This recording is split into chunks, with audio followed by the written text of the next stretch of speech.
चिंता संतानहंतारो यत्पादाम्बुजरेणवः स्वीयानां तान् निजाचार्यान् प्रणमामि मुहुर्मुहुः। यदनुग्रहतो जन्तुः सर्वदुःखातिगो भवेत् तमहं सर्वदा वन्दे श्रीमद्वल्लभनन्दनम्। अज्ञानतिमिरान्धस्य ज्ञानाञ्जनशलाकया चक्षुरुन्मीलितं येन तस्मै श्रीगुरवे नमः। नमामि हृदये शेषे लीलाक्षीराब्धिशायिनम् लक्ष्मीसहस्रलीलाभिः सेव्यमानं कलानिधिम्। चतुर्भिश्च चतुर्भिश्च चतुर्भिश्च त्रिभिस्तथा षड्भिर्विराजते योऽसौ पंचधा हृदये। કોનો છે વારો?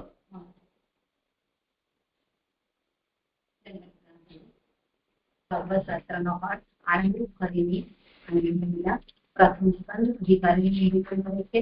શ્રવણ કરનાર શ્રોતા અને વક્તાનો અધિકાર કદાચ અવાજ જતો નહીં હોય. ખાલી જગ્યા રાખવાની જ નહીં. આગળ જે બેસતા હોય ને એમને પહેલા આવી ગયા હોય લોકો બેસી જવાનું.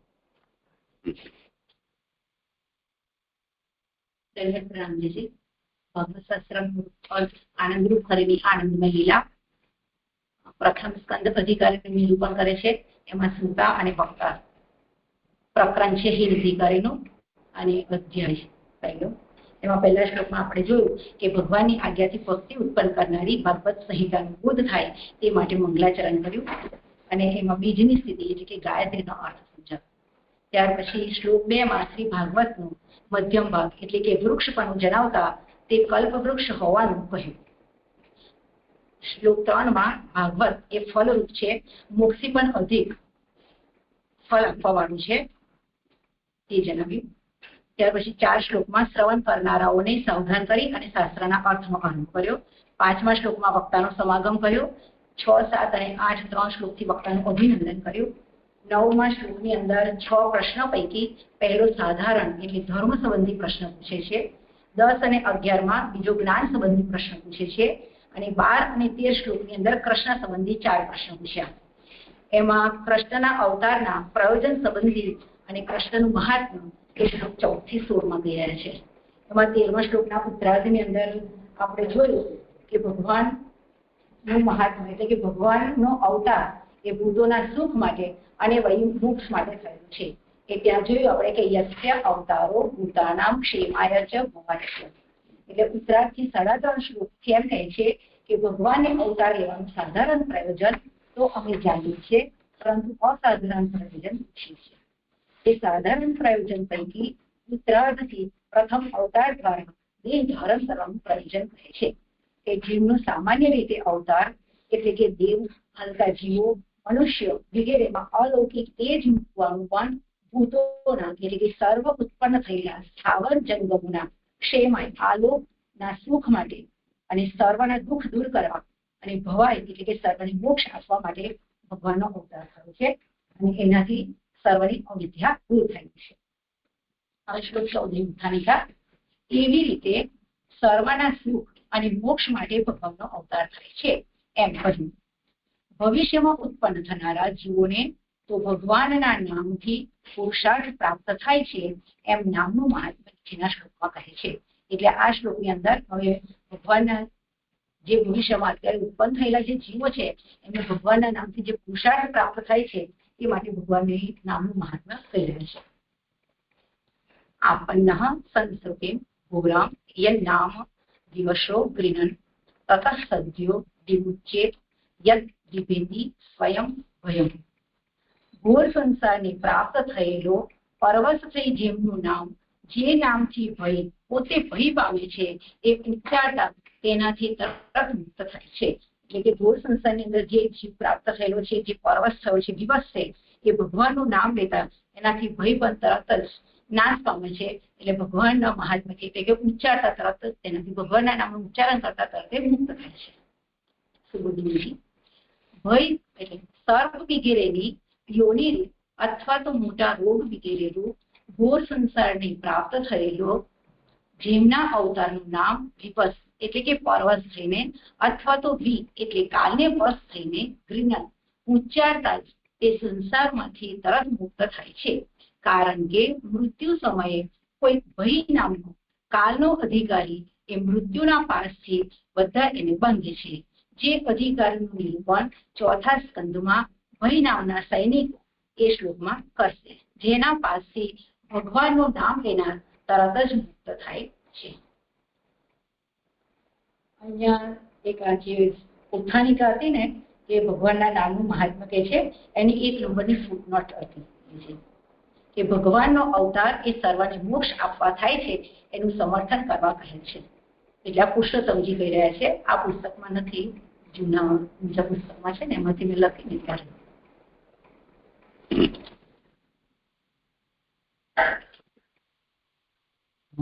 એટલે જે અહીંયા આગળ કીધું મહાપ્રભુ સમજાઈ રહ્યા છે કે જે કોઈ સંસાર જેમને પ્રાપ્ત થયેલો છે કે સર્પ વગેરેની યોનિના રૂપે કાં તો કે કોઈ મોટા રોગના કારણે એ જે પરવશ થઈ ગયેલા છે, જે કારણે વશ થઈ ગયા છે, એમને સંસારમાંથી મુક્ત થવા માટે ભગવાનના નામનું ઉચ્ચારણ કરતા તરત જ એ ભયથી મુક્ત થાય છે. અને જે કાલ નામનો અધિકારી છે એ જે બાંધે છે, એટલે કે મૃત્યુના સમયે કોઈ ભય નામનો અધિકારી એ જીવને ભયથી બાંધે છે. આમ જે અધિકારનું નિરૂપણ ચોથા સ્કંધમાં ભય નામના સૈનિકો એમાં પુરંજનના વ્યાખ્યાનમાં કહે છે કે નારદજીએ કહ્યું કે હે પ્રાચીન બર્હિ રાજા, ભય નામના યમનરાજના સિપાહીઓ પ્રજવાર અને કાળ કન્યાની સાથે પૃથ્વીમાં બધે ફરવા લાગ્યા. આગળ ભગવાનનું માત્ર નામ લેવાથી તે પાસમાંથી કેમ છોડી દે છે તે વિષયમાં કહે છે કે યત એટલે જે ભગવાનના નામથી ભય પામે છે અને પોતાના સ્વરૂપનો નાશ થવાથી ભય પામે છે. બહારના પદાર્થનો નાશ થવાથી ભય પામતો નથી, કારણ કે ભગવાનના નામનું મહાત્મ્ય એવું છે કે તે શ્રવણ કરનારાઓને મુક્ત કરે છે. તેથી નામનું શ્રવણ થતા ભય પણ મુક્ત થાય છે એવો અર્થ છે, અથવા સ્વરૂપ થયેલ ભય એટલે કે ભયનું સ્વરૂપ પણ દૂર થાય છે એવો અર્થ છે. બીજાથી ખરેખર ભય થાય છે એ શ્રુતિ પ્રમાણે ભય દૂર થાય છે, એટલે કે દ્વૈતની દ્રષ્ટિ જતી રહે છે. તેથી ભવિષ્યમાં ઉત્પન્ન થનારાઓની ભગવાનના નામથી મુક્તિ થાય છે. એટલે અહીંયા ભગવાનના નામનું મહત્વ કહ્યું છે કે ભગવાનનું માત્ર નામ લેવાથી એ મૃત્યુ સંસારમાંથી કેમ છોડી દે છે, તો એના માટે કહે છે કે એ વિષયમાં કહે છે કે ભગવાનના નામથી જે ભય છે એ પોતે પણ ભય પામે છે અને પોતાના સ્વરૂપનો પણ નાશ થવાથી ભય પામે છે. એટલે બહારના પદાર્થનો નાશ થવાથી ભય પામતો નથી, પણ પ્રભુના નામથી એ ભય પામે છે, એનાથી મુક્ત થાય છે જે ભય છે ને. કારણ કે ભગવાનના નામનું મહાત્મ્ય એવું છે કે શ્રવણ કરનારાને મુક્ત કરે છે. આમ નામનું શ્રવણ થતા જ એ ભય મુક્ત થાય છે. એટલે બે રીતે બતાવ્યું કે એક ભયનું સ્વરૂપ મુક્ત થાય છે અને બીજું કે બીજાથી ખરેખર જે ભય થાય છે એ પણ ભય દૂર થાય છે. એટલે દ્વૈતની દ્રષ્ટિ જતી રહે છે. એને બ્રહ્મ જયારે અનુભવ થાય ત્યારે એની આ દ્રષ્ટિ જતી રહે છે અને એને દ્વૈતની દ્રષ્ટિ થાય છે. હોય વિચારણી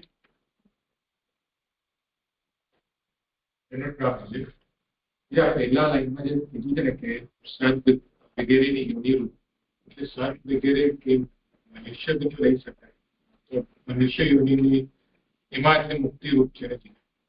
પછી સર્પ વગેરે કે વગેરેથી શું અને સર્પ મનુષ્ય યોનિરૂપ બી કહી શકાય. જો આગળ કીધું કે યસ્ય અવતારો ભૂતાનામ ક્ષેમાય છે ભવાય છે, એમાં બતાવ્યું કે અવતાર દ્વારા દેહ ધારણ કરવાનું પ્રયોજન પ્રભુની એ છે કે જેમનો સામાન્ય અવતાર એટલે કે જે દેવ છે, હલકા જીવો છે અને મનુષ્યો છે વગેરેનું અલૌકિક તેજ મૂકવાનું પણ ભૂતોના એટલે કે સર્વ ઉત્પન્ન થયેલા સ્થાવર જંગમ માટે, આ લોકના સુખ માટે અને સર્વના દુઃખ દૂર કરવા માટે.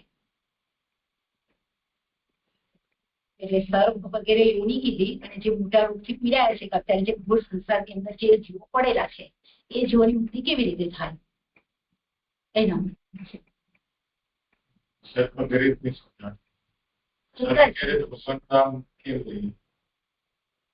તો મનુષ્ય યોનિથી મુક્તિ માટેનું સર્પ વગેરે જરા કહીએ વગેરેમાં આપણે બીજા આપણે યોની લઈએ પછી પ્રભુનું નામ કેમ લઈએ? આગળ હજી વૃક્ષ વગેરેનું એ વૃક્ષ પણ મૂંગા છે, પણ નથી લઈ શકતા, તેમનો કેવી રીતે ઉદ્ધાર થાય કે આગળના શ્લોકમાં એ બધું કહી દો ને. તો એટલે ઉપદેશ દ્વારા થશે. જે સાધુ સંતો જ્ઞાનીઓ છે એ ઉપદેશ આપશે, એના દ્વારા એમની મુક્તિ થાય છે, એમના સ્પર્શથી પણ. આગળના શ્લોકમાં એટલે આમનો પ્રશ્ન એ છે ને કે આ સર્પ યોનિમાં ભગવત નામનો ઉચ્ચાર કેવી રીતે થઈ શકે, એવો પ્રશ્ન છે. એ ઉચ્ચાર તો નહીં કરી શકે, પણ સાધુ પુરુષના કે એના દ્વારા એમનો સ્પર્શ થશે, એનાથી મુક્ત થાય છે. આગળના શ્લોકમાં એટલે શ્રવણથી થશે. ભક્ત કંઈક શ્રવણ પછી અહીંયા ઉચ્ચાર કરશે એ પછી આમનું કેવું એમ છે ને કે મનુષ્ય પૂરતી વાત હોય તો બરોબર છે, કે દેવતાઓ હોય.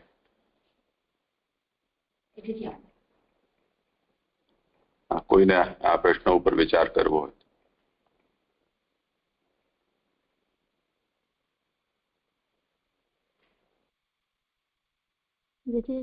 ધન્યવાદ, પ્રણામ છે. મને પ્રશ્ન હતો. અચ્છા, જે મારો દર્શન કરવા આપણે જોયું કે હરણ વગેરે છે જે કહી રહ્યા છે કે કેવલ ભાવથી પણ મને ભજે છે, કેવલ એ નહીં ભાવે એવું કહીને કહી જ રહ્યા છે. એવી રીતે કોઈ પણ યોનિમાં પ્રાપ્ત કરે છે, પણ કોઈ પણ રીતે પ્રભુનું ભજન કરે છે. હરણીઓએ શું કર્યું પ્રભુનું ભજનમાં? તો ખાલી એમને નિર્દોષ આંખોથી પ્રભુના દર્શન કર્યા કરે છે, પણ પ્રભુએ એ ભાવને પણ પોતાના માટે ભજન કરી રહ્યા છે એવું માની લીધું છે પ્રભુએ. એવી રીતે બધામાં એવી રીતે સમજવાનું સમજાય.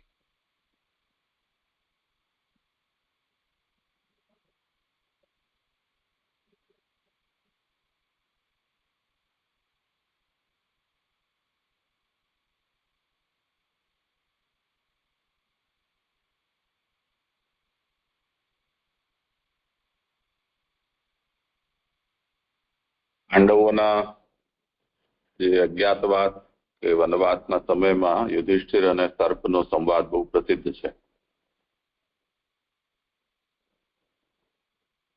એવા બધા બહુ અઘરા અઘરા પ્રશ્નો યુધિષ્ઠિરને એને પૂછ્યા છે.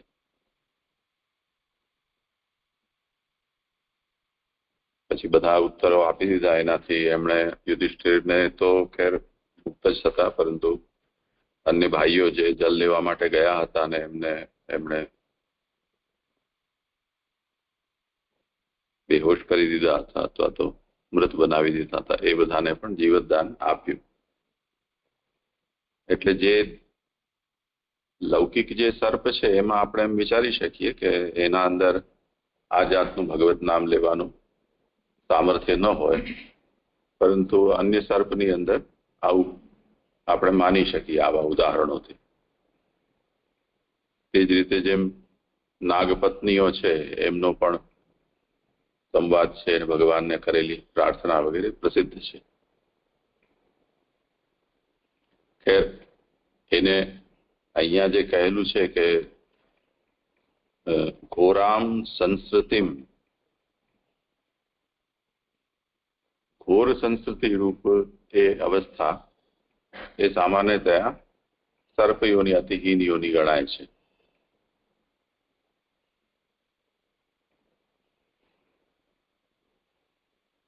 તાત્પર્ય અહીંયા એ છે, જેમ ભગવાન શ્રી મહાપ્રભુજીનો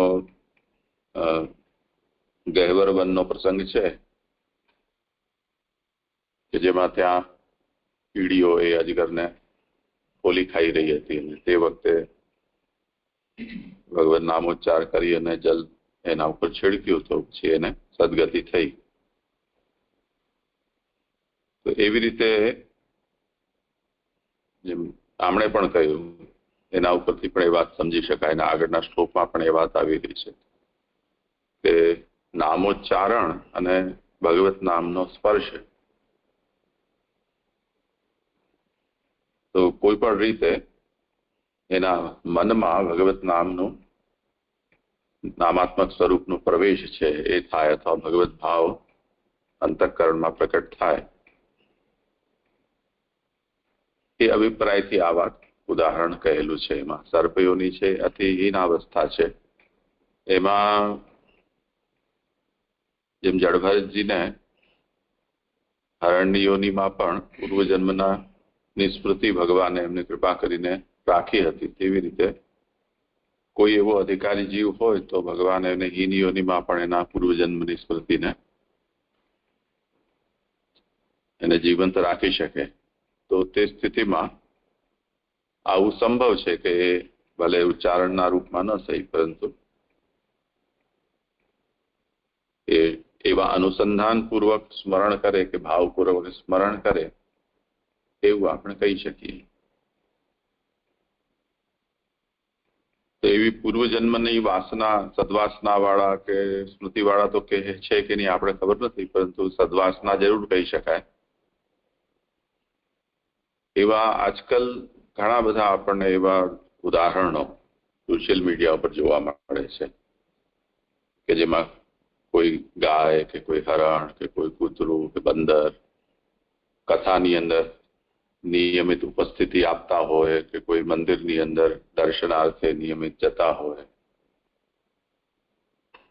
એવું દ્વારકામાં બધી ગાયો છે એનો પ્રસિદ્ધ થયું હતું કોરોના કાળ, લંપીના કાળમાં. તો એ રીતે એમના અંદર એ જાતના સંસ્કારો એવા પૂર્વ સદવાસનાઓથી જોવા મળે છે. એ જે હીનયોની સર્પયોની છે એ હીનયોનીનું એક અતિ નિકૃષ્ટ યોનીનું ઉદાહરણ છે. એને ઉદાહરણ રૂપ માનીને એવો જે ઘોર સંસાર જેને પ્રાપ્ત થયેલો છે એવો વ્યક્તિ યદી ભગવત નામનું રટણ કરે છે કે ઉચ્ચારણ કરે છે તો એનાથી એની મુક્તિ થાય છે એવો અભિપ્રાય સમજવો જોઈએ.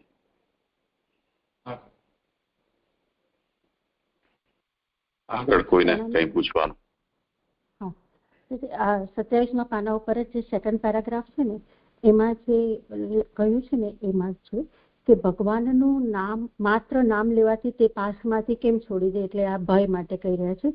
તો કે છે કે તે વિષયમાં કહે છે કે યત જે ભગવાનના નામથી પોતે ભય પામે છે, એટલે પોતાના સ્વરૂપનો નાશ થવાથી ભય પામે છે, એટલે ભય પોતાના સ્વરૂપના નાશ થવાથી ભય પામે છે. તો એના પછી જે કહ્યું છે ને કે બહારના પદાર્થનો નાશ થવાથી ભય પામતો નથી, તો અહીંયા બહારના પદાર્થ એ શું લેવાનું એ નથી સમજાતું છે. પ્રણામ છે.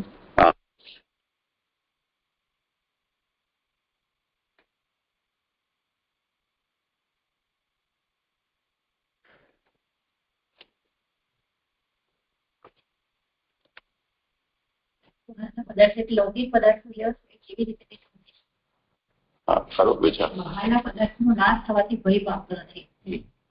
એટલે બહારના એટલે જે લૌકિક કાર્યની અંદર જે રચા પચ્યા હોય તો એવો એને નાશ થવાથી ભય નથી પામતો, પણ એને પ્રભુના નામનો ઉચ્ચાર થાય તો એને ભય લાગે છે કે ભય પણ જશે અને મારો નાશ થશે. ભયને આમ થયેલું છે.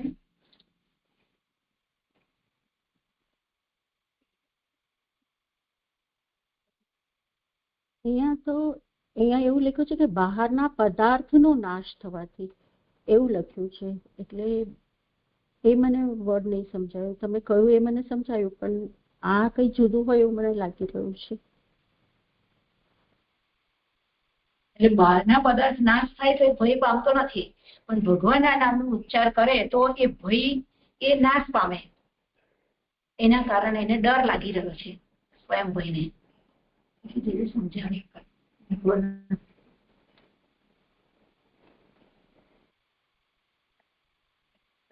ના સરસ, બહુ પ્રણામ. મને એવું લાગે છે કે એના જે સેના છે ને, ભયની સેના, એનો નાશ થઈ જાય તો એને ડર નથી, પણ પોતાના સ્વરૂપ એટલે ભયનું સ્વરૂપ એટલે જે ભયનું સ્વરૂપ છે, રૂપનો એને રૂપ નાશ થાય તેનો ભય નથી લાગતો, પોતાના સ્વરૂપનો નાશ થઈ જશે તેનું ભય લાગે છે. એટલે બહારના પદાર્થ એટલે રૂપ કે જે એની બધી સેનાઓ છે ભયની, આપણે જેના કારણે ભય લાગી રહ્યો છે એ બધી એની સેના છે, એ નાશ થઈ જાય તેનો એને ભય નથી. એવું ચોથા આપણે એમાં કર્યું હતું ભવાટવીના વર્ણનમાં. તો એવું મને યાદ છે, જે આટલું મને ખ્યાલ આવે છે કે પણ પોતાના સ્વરૂપનો નાશ એ તો અલગ વાત છે ને, એટલે પોતે રહેશે જ નહીં, એનું અસ્તિત્વ જ નહીં રહે. જેમ કામદેવને બાળ્યો તો કામદેવનું બહારથી જતું રહ્યું અને બહારનું શરીર બળી ગયું, પણ સ્વરૂપ તો રહ્યું ને. પણ આને તો હવે એવો ભય લાગે છે કે મારું સ્વરૂપ પણ નહીં રહે, એટલે સ્વરૂપ નાશનો ભય છે, રૂપના નાશનો ભય નથી, એવું મને સમજાય છે. શરદ બાબા પ્રણામ. થયું સમાધાન? જી જી જી. એટલે આ હોય તો પછી રૂપ એટલે એની સેના જ લેવાશે ને, કારણ કે એ તો એબ્સ્ટ્રેક્ટ છે, એટલે એનું તો રૂપ તો બીજું કોઈ હોઈ ના શકે, માત્ર એની સેના જ લેવાશે ને. આમાં ઉપર જ ઉદાહરણ આવ્યું છે ને 4:28 નું, તમે વાંચ્યું? શું વાંચ્યું એમાં? કહ્યું, એ પ્રાચીન વહી રાજા ભય નામના યવન રાજના સિપાહીઓ પ્રજવાર અને કાળકન્યાની સાથે પૃથ્વીમાં બધે ફરવા લાગ્યા. એટલે અહીં આગળ કહેવાય કે આ ભય નામના જે યવન રાજના જે સિપાહીઓ છે એ બધા ફરવા લાગ્યા. એટલે આ સૈન્ય જે માસિક રહ્યા છે એના હોય. એટલે પ્રજ્વર અને બીજું કોણ? કન્યા? પ્રજ્વર અને કાળકન્યા. કાળકન્યા એટલે કાળ વહી છે ને. હા જી જી. હા, એટલે તાત્પર્ય એ છે કે આપણને જેનાથી ભય થાય છે એ ભયનું એક બાહ્ય રૂપ છે, અને મૂળ જે ભય છે સ્વરૂપાત્મક એ એનાથી પૃથક છે અથવા એના અંતસ્થિત છે. તો જેનાથી ભય છે એનું નિવારણ થઈ જાય તો એનાથી જે સ્વરૂપાત્મક એ અંતસ્થિત ભય છે એને કોઈ ફરક નથી પડતો. પણ ભયનો જ સ્વરૂપતઃ નાશ થઈ જાય એટલે ભગવત નામથી ભયભીત થાય છે, એવું તાત્પર્ય સમજી શકાય છે. થોડું અટપટું, પણ આ રીતે સંગતિ બેસે છે એવું લાગે છે. હા જી જી જી. અને જે 4:28 નું તમે પ્રજ્વલ એવું કંઈક કહ્યું ને, એનો શું મિનિંગ થાય છે? તાવ છે, તાવનો. બાકી તો ત્યાં જોવું પડે ત્યાં શું સંદર્ભ છે, તમે વિગતવાર જોયું હોય તો. નહીં તો હા, કઈ વાંધો નહીં, જોઈ લઈશું. હા, પ્રણામ જી.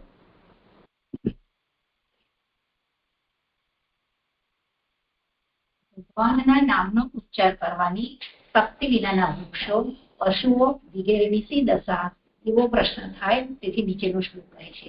હવે કે આવે છે કે ભગવાનના જે નામનો ઉચ્ચાર કરવાનો છે એ ભગવાનના નામનો ઉચ્ચાર કરવાની જે શક્તિ વિનાના છે એવા વૃક્ષો અને પશુઓ તેમની શી દશા થાય છે, એના માટે હવે શ્લોક આવી છે. યત્પાદ સંશ્રયાઃ સૂત ઋષયઃ પ્રશમાયનાઃ સદ્ય પુનંતિ ઉપસૃષ્ટાઃ સ્વર્ધુન્યા આપ અનુશીવયા.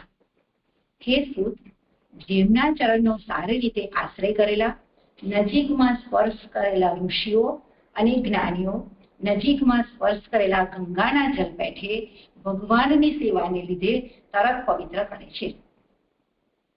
સુબુદ્ધિજી, ભક્તનો સ્પર્શ થતા તેઓ પણ મુક્ત થાય છે એવો અર્થ છે. જે ભગવાનના બે ચરણો જેમના આશ્રય થયેલા છે તેવા ઋષિઓ અને જ્ઞાનનો પવિત્ર કરે છે. એટલે અહીંયા આગળ સમજાઈ રહ્યા છે ઉપર સ્થાનિકાથી કે ભક્તોનો સ્પર્શ થતા તેઓ પણ, એટલે કે જે ગંગા ઉચ્ચાર કરવાની શક્તિ વિનાના વૃક્ષો અને પશુઓ છે એ પણ મુક્ત થાય છે કે જેમને ભગવાનના બે ચરણોનો આશ્રય લીધેલો છે તેવા ઋષિઓ અને જ્ઞાનીઓ તેમને પવિત્ર કરે છે. ભગવાનનો સારી રીતનો આશ્રય એ જ્ઞાન માર્ગમાં પણ હોય છે, અને જેમ જ્ઞાનીઓને દેહનો અભ્યાસ ન હોવાથી તેમના સ્પર્શથી નહીં પરંતુ તેમના ઉપદેશથી મુક્તિ થાય છે, તેથી તેમના સ્પર્શથી મુક્તિ થતી નથી એમ જણાવવા ચરણ પદ યોજેલ છે. એટલે મહાપ્રભુજી સમજાવે છે કે ભગવાનનો સારી રીતનો આશ્રય તો જ્ઞાન માર્ગમાં પણ હોય છે, પણ જેમ જ્ઞાનીઓને દેહનો અભ્યાસ ન હોવાથી તેમના સ્પર્શથી મુક્તિ થતી નથી પરંતુ તેમના ઉપદેશથી મુક્તિ થાય છે, તેથી સ્પર્શથી મુક્તિ થતી નથી એમ જણાવવા ચરણ પદ યોજેલ છે. ચરણનો સારી રીતનો આશ્રય ભક્તિ માર્ગમાં પણ થાય, ભક્તિ માર્ગમાં જ થાય છે. એટલે કે છે કે ચરણનો સારી રીતનો આશ્રય ભક્તિ માર્ગમાં જ થાય છે, ગુરુપણાના પ્રકારથી આશ્રય કરવાનો નથી. એટલે કે છે કે ચરણનો જે આશ્રય છે એ તો ભક્તિ માર્ગમાં જ મુખ્ય છે, ગુરુપણાના પ્રકારથી એ આશ્રય કરવાનો નથી. પણ ભગવાનના ચરણનો આશ્રય કરવાની વાત છે. એમ જણાવવા સમ ઉપસર્ગ યોજિત છે. એટલે સમ ઉપસર્ગ એટલા માટે યોજી છે કે ગુરુપણાથી, એટલે કે ગુરુની સાથે એમની સમીપમાં રહી, એમના સાનિધ્યમાં રહી અને એમનો આશ્રય કરવાનો છે.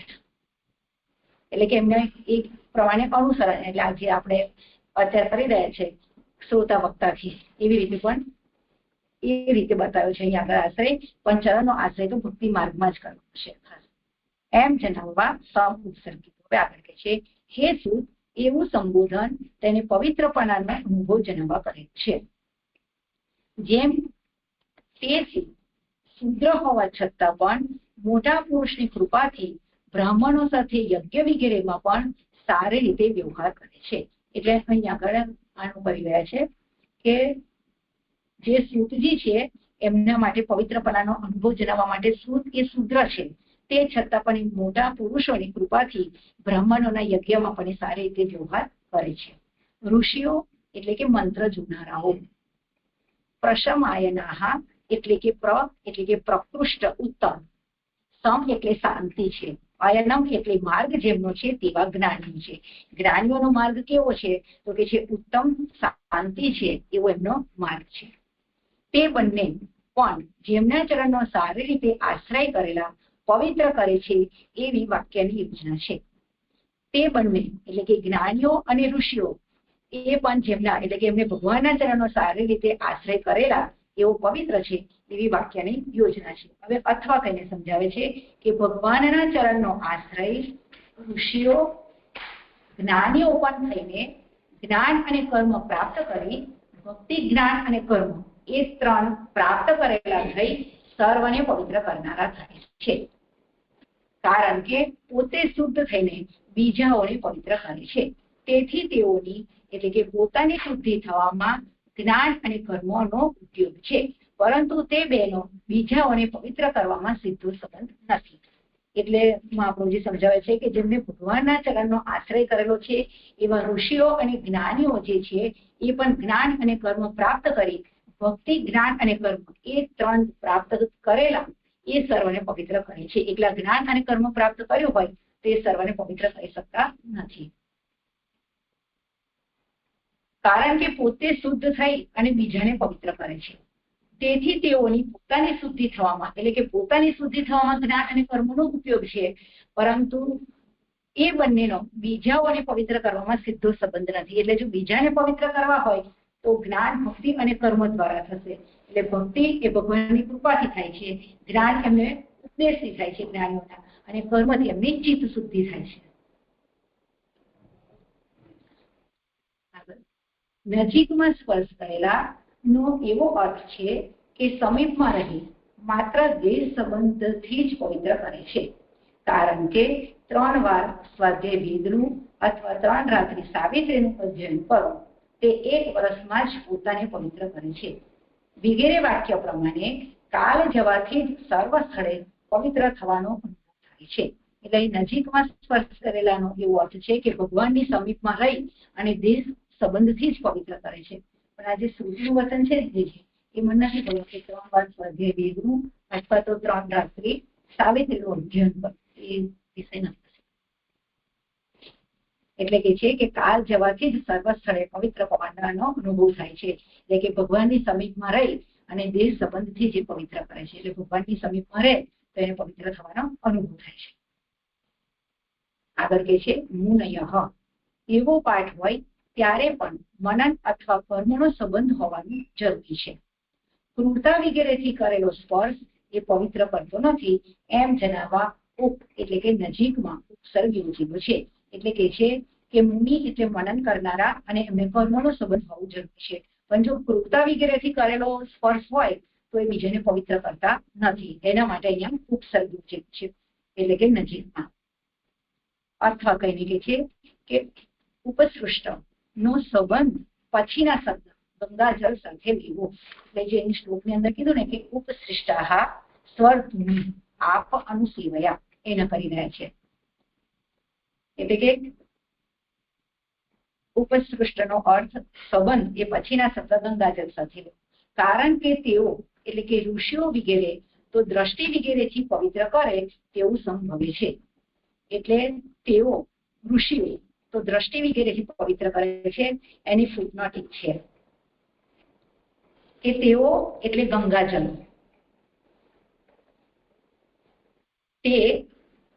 તેઓ એટલે ગંગાજલો હે રાજા તે દર્શન થતા જ બ્રહ્મહત્યાના પાપને ફીટાડનારી છે એમ યમુનાનો સંગમ થયા પછીના સંબંધનું વાક્ય છે. તેથી તે દર્શનથી જ પવિત્ર કરનારી થાય છે. આમ પુરુષોત્તમજી કહી રહ્યા છે. હા, અહીંયા એનો તેઓ પછી જે બે છે ને ર એ ફૂટનોટના માટેનું ચિહ્ન છે. એ ફૂટનોટ અહીંયા લખવાની રહી ગઈ છે. લખાય, તમે લખાવી દો. ક્યાં ગયું તેઓ ર? તેઓ એટલે ગંગાના જળ. એક તો તેઓને ભેગું કરી દો. શું છે? ગંગાના જલો. ગંગાના જળ હે રાજા તે દર્શન થતા જ બ્રહ્મ હત્યાના પાપને ફીટાડનારી છે એમ યમુનાનો સંગમ થયા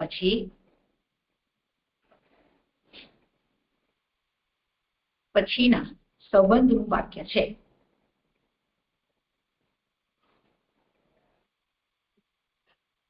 તેથી તે દર્શનથી જ પવિત્ર કરનારી છે. યમુનાનો સંગમ થયા પછીના સંબંધનું.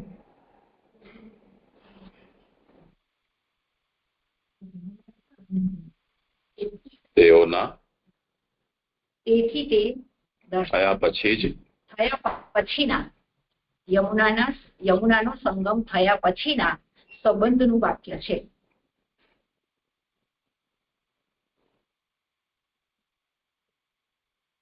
તેથી તે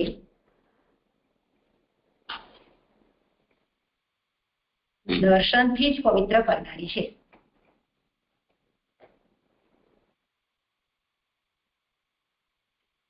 આમ પુરુષોત્તમજીનું છે. મતે જેઠાણી કઈ કહે છે? હા, કે છે આવો અર્થ લે તો તું એટલે તો શબ્દ ઘટતો નથી. લખેલું કે છે એટલે આ નાનું ભાઈ કહે છે. હા, નાનું ભાઈ કે છે આવો અર્થ લે તો તું તો શબ્દ ઘટતો નથી.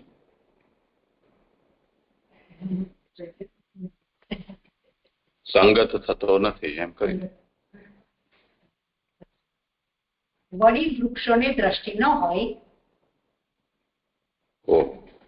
આટલું બધું છે?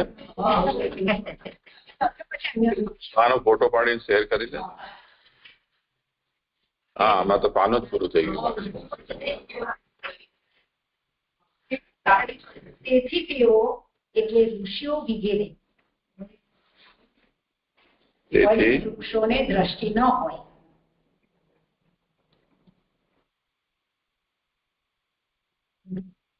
તેથી તેઓ એટલે ઋષિઓ વૃક્ષોને શું ન હોય?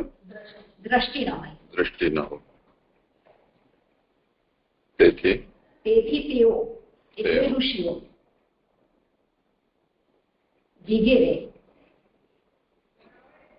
એવો અર્થ કર્યો છે.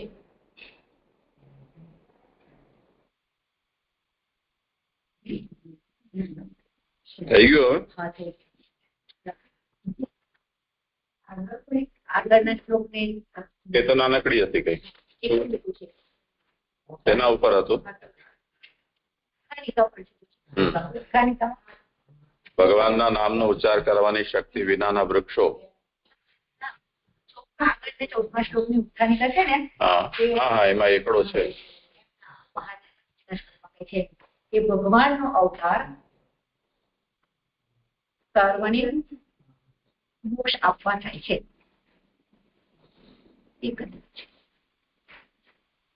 એનું સમર્થન કરવા કહે છે પુરુષોત્તમજી.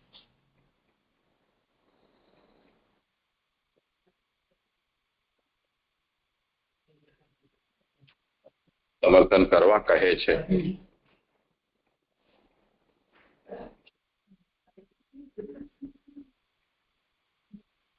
હા, હવે શું આમાં સમસ્યા છે? એટલે આ થઈ ગયું કે જે મુનિઓ એટલે કે મનન અને કર્મનો સંબંધ હોવાનો જરૂરી છે. જો ક્રૂરતાથી કરેલો સ્પર્શ હોય તો એ પવિત્ર કરતો નથી એમ જણાવવા ઉપસર્ગીઓ એટલે કે નજીકમાં, ઉપ એટલે નજીકમાં, આ ઉપસર્ગીઓ જો. ત્યાર પછી કીધું કે એટલે ઉપસૃષ્ટ નો સંબંધ એટલે કે શબ્દ એ ગંગા સાથે લેવો, ગંગા જળ સાથે લેવો. હવે એમ છે કે કારણ કે તેઓ એટલે કે ઋષિઓ વગેરે, જે આ ઉદાહરણ હમણાં જે ફૂટનોટ લખી ને એ વાંચી લો એક વખત. તેઓ એટલે ઋષિઓ વગેરે, એની ફૂટનોટ છે કે તેઓ એટલે ગંગાના જળો. હે રાજા, તે દર્શન થતા જ બ્રહ્મહત્યાના પાપને ફીટાડનારી છે. એમ યમુનાનો સંગમ થયા પછીના સંબંધનું વાક્ય છે. તેથી તે દર્શનથી જ પવિત્ર કરનારી છે. એટલે ગંગા દર્શનથી જ પવિત્ર કરનારી છે, આમ પુરુષોત્તમજી કહે છે. અને નાનુભાઈ કહે છે આવો અર્થ લે તો તું એટલે તો શબ્દ કરતો નથી. વડી વૃક્ષોને દ્રષ્ટિ ન હોય તેથી તેઓ ઋષિઓ વગેરે એવો અર્થ કર્યો છે. એટલે કે ઋષિઓ વગેરે તો દ્રષ્ટિ વગેરેથી પવિત્ર કરે તેવું સંભવે છે. સ્વર્ધુન્યપાય એટલે કે ગંગાના જલ. અનુસેવયા પુનંતિ એટલે કે ભગવાનના સેવકોને જ પવિત્ર કરે છે એવો અર્થ છે. વારંવાર કરેલા પ્રાયશ્ચિતો ભગવાનથી વિમુખ હોય તેને પવિત્ર કરતા નથી. એટલે જે ઉપર કીધું કે ઋષિઓને દ્રષ્ટિ માત્રથી જે પવિત્ર કરે છે એવા ગંગાના જળો છે કે જે ભગવાનના સેવકો છે એમને પવિત્ર કરે છે. એટલે અર્થ અહીં કરી રહ્યા છે બીજો કે વારંવાર કરેલા પ્રાયશ્ચિતો એ ભગવાનથી વિમુખ હોય તેને પવિત્ર કરતા નથી. એના માટે 6:1:18 એ વાક્ય પ્રમાણે છે.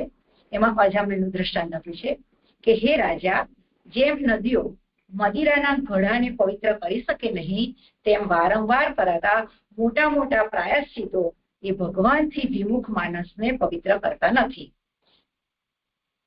ભક્તિ જો થોડા છતાં પણ એ પવિત્ર કરે, ભક્તિ થોડી કરે છતાં પણ એ પવિત્ર કરે છે. ગંગાજળ તરત જ પવિત્ર કરે છે એ વાક્યથી પણ નારાયણને સન્મુખ કરીને પવિત્ર કરે છે. એટલે ગંગાજળ છે એ દર્શન માત્રથી પવિત્ર કરે છે, પરંતુ જે નારાયણને સન્મુખ કરી અને જ એ પવિત્ર કરે છે એમ કહે છે. અથવા કહીને કહે છે કે નજીકમાં સ્પર્શ કરેલા ગંગાના જલો એ તરફ પવિત્ર કરે છે એ દ્રષ્ટ જાણવું. અને અનુસેવયા પુનંતિ એમાં જે નું છે એ અવગ્રહ છે, એ અવગ્રહ ન લેતા નું શબ્દ એ માન્યતાના અર્થમાં યોજેલ છે. એટલે જે જ્યાં કેવી રીતે મને નથી ખબર. ભગવાનના ભક્તો અને ગંગા પવિત્ર કરે છે છતાં પણ ભગવાનની સેવા પવિત્ર કરે છે, બીજી રીતે કરતા નથી એવી માન્યતા છે. મને લાગે છે કે જ્યાં અનુગ્રહ નહીં લઈ અને જે નું લેવાનું છે એમાં ભગવાનના ભક્તો અને ગંગા એ પવિત્ર કરે છે, પરંતુ એનાથી ઉત્તમ એ ભગવાનની સેવા પણ પવિત્ર કરે છે. ભગવાનની સેવા પવિત્ર કરે છે એવી રીતે નહીં. ભક્તો અને ગંગા પવિત્ર કરે છે, પરંતુ ભગવત સેવાથી પવિત્ર કરે છે. એટલે જે ભગવત સેવા કરનારો હોય તો એને પવિત્ર કરે છે. ભગવત સેવા નથી કરી રહ્યો તો એને ગંગા કે ભક્તો પણ પવિત્ર કરતા નથી. આ વિતર્ક છે, એટલે માન્યતા. ભગવાનની સેવા નહીં, એ તો બરોબર છે. ભગવાનના ભક્તો અને ગંગા પવિત્ર કરે છે છતાં પણ ભગવાનની સેવા પવિત્ર કરે છે. સેવયા પુનંતિ એટલે ભગવાનની સેવા દ્વારા વડેથી. ભગવાનની સેવા પવિત્ર કરે છે, બીજી રીતે કરતા નથી એવી માન્યતા છે. ઉપરનું પવિત્રપણું અહીં કહેવા ઈચ્છેલું નથી. ઉત્તમ પવિત્રતા તો માયાનો સ્પર્શ ન રહેવાથી જ થાય છે. એટલે અહીં કહે છે કે ઉપરનું પવિત્રપણું અહીં કહેવા ઈચ્છેલું નથી, પરંતુ ઉત્તમ પવિત્રતા તો માયાનો સ્પર્શ ન રહેવાથી એટલે કે ભગવાનની સેવાથી જ પવિત્ર થાય છે, બીજી રીતે નહીં. શ્લોક સંપન્ન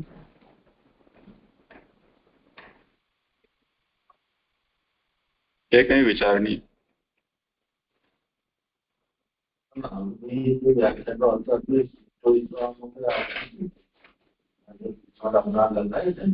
નાનો ભાઈ એ બીજો વૃક્ષો શબ્દ ઘટતો નથી, વૃક્ષોને દ્રષ્ટિ એવું કોઈ વાક્ય તો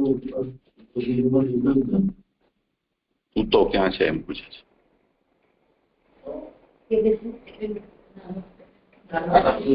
નાનું જે વ્યાખ્યા કરી એ પુરુષોત્તમજી તો બરાબર, નાનું ભાઈ વૃક્ષોને અહીંયા આગળ લીધું છે એવું કોઈ વાક્ય તો શ્લોકમાં આવતું ત્યાં કીધું ને કે તુનો શબ્દનો અર્થ એ તો શબ્દ ઘટતો નથી, એટલે કે એની સાથે સંકલન કરવું કે વૃક્ષોની દ્રષ્ટિ ન હોય તેથી ઋષિઓ વગેરેનો એવો અર્થ કર્યો છે. વાક્યા પર પુરુષોત્તમજીની આગળ લખ્યું ને આવો અર્થ લઈને ઈ છે ને પુનંતિ ઉત્કૃષ્ટાઃ.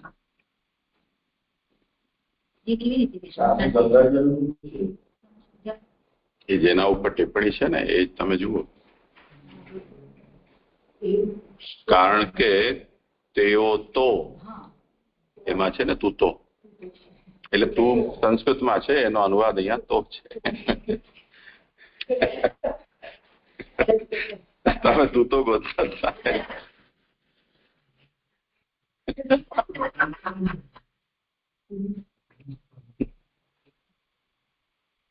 એ છે ને આમાં એ તો ને સંદર્ભમાં લઈને આ નાનુભાઈ કહે છે.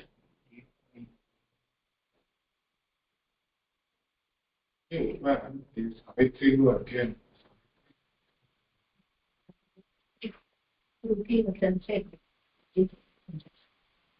આમાં નાનુભાઈએ એને સળંગ લઈ લીધો છે. મૂળ આ 3 જુદા જુદા વચનો છે. એમાં 30 સ્વાધ્યાયમ વેદમ અધીત, વેદનો 3 વખત સ્વાધ્યાય કરો. ત્રિરાત્રમ વા સાવિત્રીમ, 3 રાત્રિ સાવિત્રીનો જપ કરો. સંવત્સરાદેવ આત્માનમ પુનીતે, એટલે 1 વર્ષમાં પોતાને પવિત્ર કરે છે. આવા જુદા જુદા વચનો છે. આ બધા વચનો શું સૂચવી રહ્યા છે કે કાલ વ્યવધાને નહીં સર્વમ પાવનમ દૃષ્ટમ. પવિત્રતા છે એ સમય વ્યતીત થતા પવિત્રતા થાય છે. સમય વ્યતીતના આ બધા 3 શાસ્ત્ર વચનો છે. 3 વાર વેદનો સ્વાધ્યાય કરશો, કે 3 રાત સાવિત્રી જપશો, કે વર્ષ દિવસ સુધી કંઈક કરશો તો તમે પવિત્ર થઈ જશો. એમ આ સદ્ય પુનંતી એમ કેમ કહ્યું? તે જ ક્ષણે પવિત્ર થઈ જાઓ, એના માટે આ કહી રહ્યા છે. એટલે બીજા ઉપાયો છે એ સમય લે છે પવિત્ર થવામાં, અને આ તત્કાલ શુદ્ધ કરી દે છે, પવિત્ર કરી દે છે.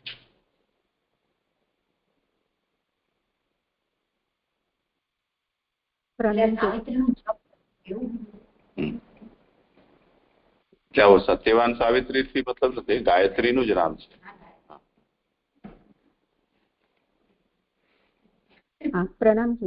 અહીંયા જે કહ્યું ને કે જેમ જ્ઞાનીઓને દેહનો અધ્યાસ ન હોવાથી તેમના સ્પર્શથી નહીં પરંતુ તેમના ઉપદેશથી મુક્તિ થાય છે. તો અહીંયા જ્ઞાનીઓ એટલે માત્ર જ્ઞાની ભક્ત નથી એવું સમજવાનું. પછી એવું કહ્યું છે કે જેથી તેમના સ્પર્શથી મુક્તિ થતી નથી એમ જણાવવા ચરણ પદ યોજેલું છે. અને જે શ્લોકની છેલ્લી લાઈન છે ને એમાં એવું કહ્યું છે કે ઉત્તમ પવિત્રતા તો માયાનો સ્પર્શ ન રહેવાથી થાય. તો ઉત્તમ પવિત્રતા જો માયાનો સ્પર્શ ન રહે તો પછી દેહ અધ્યાસ નથી, તો એ તો સારું જ છે ને. તો પછી કેમ એવું અહીંયા કહ્યું છે એ મને સમજાયું નહીં. એટલે જે અહીંયા જ્ઞાનીની વાત કરી ને એ જ્ઞાની માટે એવું કર્યા છે કે એમને દેહનો અધ્યાસ ન હોવાથી, એટલે એ જ્ઞાની ભક્ત પણ હોય પરંતુ એવું હોય ને કે દરેકનો સ્પર્શ ના અવેલેબલ તરત હોય, પરંતુ એમના ઉપદેશથી તો તરત જ એમની મુક્તિ થાય.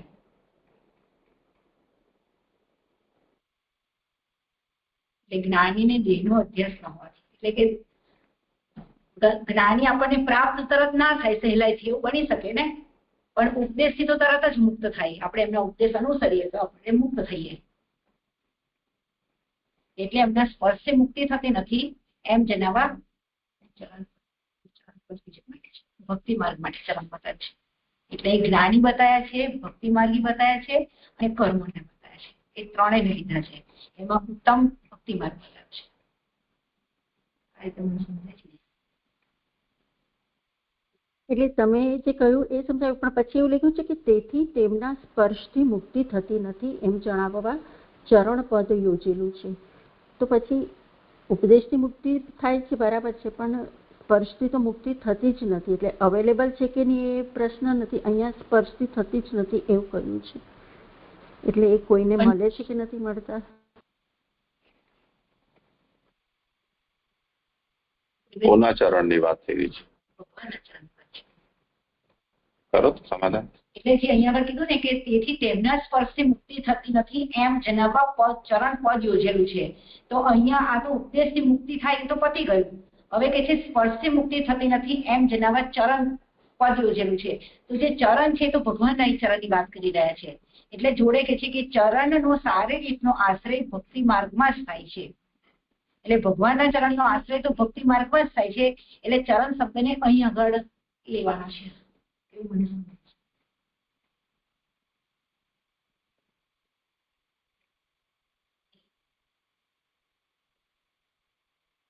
અહીંયા કહ્યું છે ને કે ભક્તનો ભગવાનના ચરણો જેમના આશ્રય થયેલા છે તેવા ઋષિ અને જ્ઞાનીઓ પવિત્ર કરે છે. તો કે છે કે ભગવાનનો આશ્રય તો જ્ઞાન માર્ગમાં કરે છે અને ભક્તિ માર્ગમાં કરે છે, બંનેમાં કરે છે. તો કે છે જ્ઞાનીઓનો દેહનો અભ્યાસ નહીં હોવાથી તેમને સ્પર્શથી નહીં પરંતુ તેમના ઉપદેશથી મુક્તિ થાય છે. એટલે જ્ઞાનીઓ ઉપદેશ કરે છે એનાથી મુક્તિ થાય છે, પણ જ્ઞાનીઓના સ્પર્શથી મુક્તિ થતી નથી એમ જણાવ ચરણપદ. ચરણપદ કેમ લીધું? તો કે જે ભગવાનના જે ભક્ત છે એ ભગવાનના ચરણનું સારી રીતે સેવન તો ભક્ત જ કરે છે. એટલે આ રીતે કહ્યું છે કે ભગવાનના ચરણના આશ્રય જેને કરેલો છે એવા ભક્ત છે તો એમના સ્પર્શથી મુક્તિ થાય છે. એવી રીતે છે. મને એવું સમજાય છે વિનાય કહ્યું ને એમાં સારી રીતનો આશ્રય તો બંને જણા કરે છે. જ્ઞાન માર્ગી પણ કરે છે ને ભક્તિ માર્ગીએ પણ કરે છે.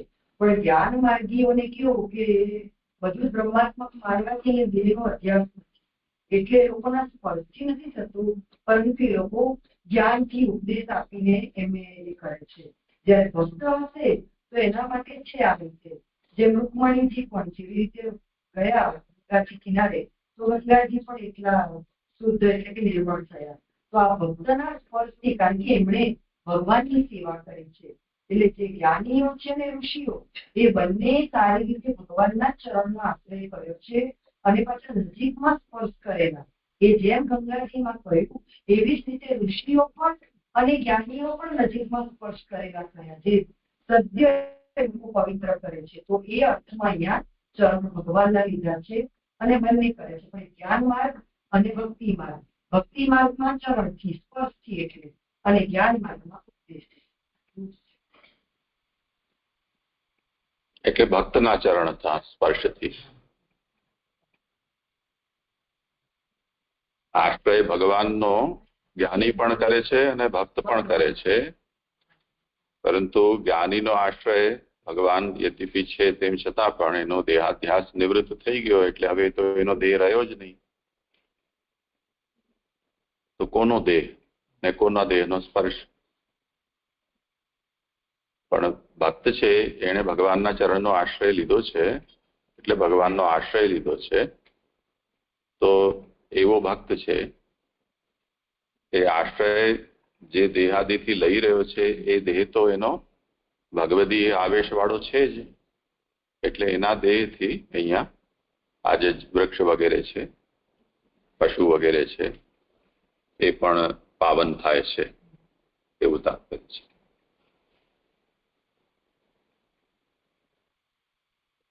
હા, તો જે ઉપદેશ તો પછી એ શક્તિ વિનાના વૃક્ષો પશુઓ વગેરેને તો એ ઉપદેશ આપે જ નહીં, તો પછી એ જ્ઞાનીઓનું પછી અહીં શા માટે કહ્યું હશે?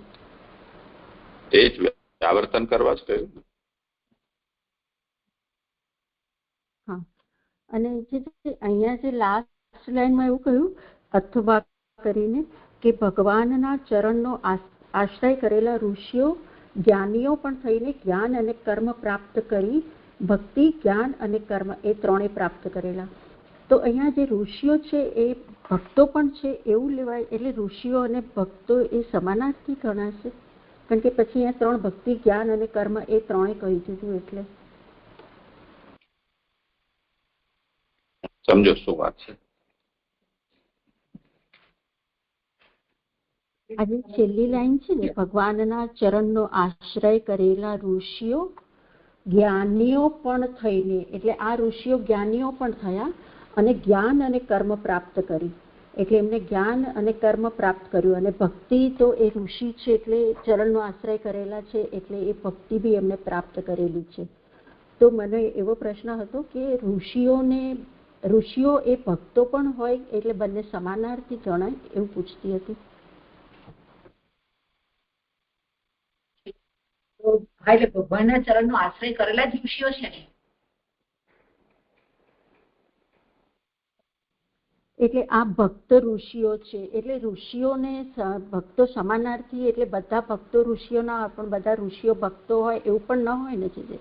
એટલે આ ખાલી આના પૂરતું જ કહ્યું છે એવું જ સમજાશે ને.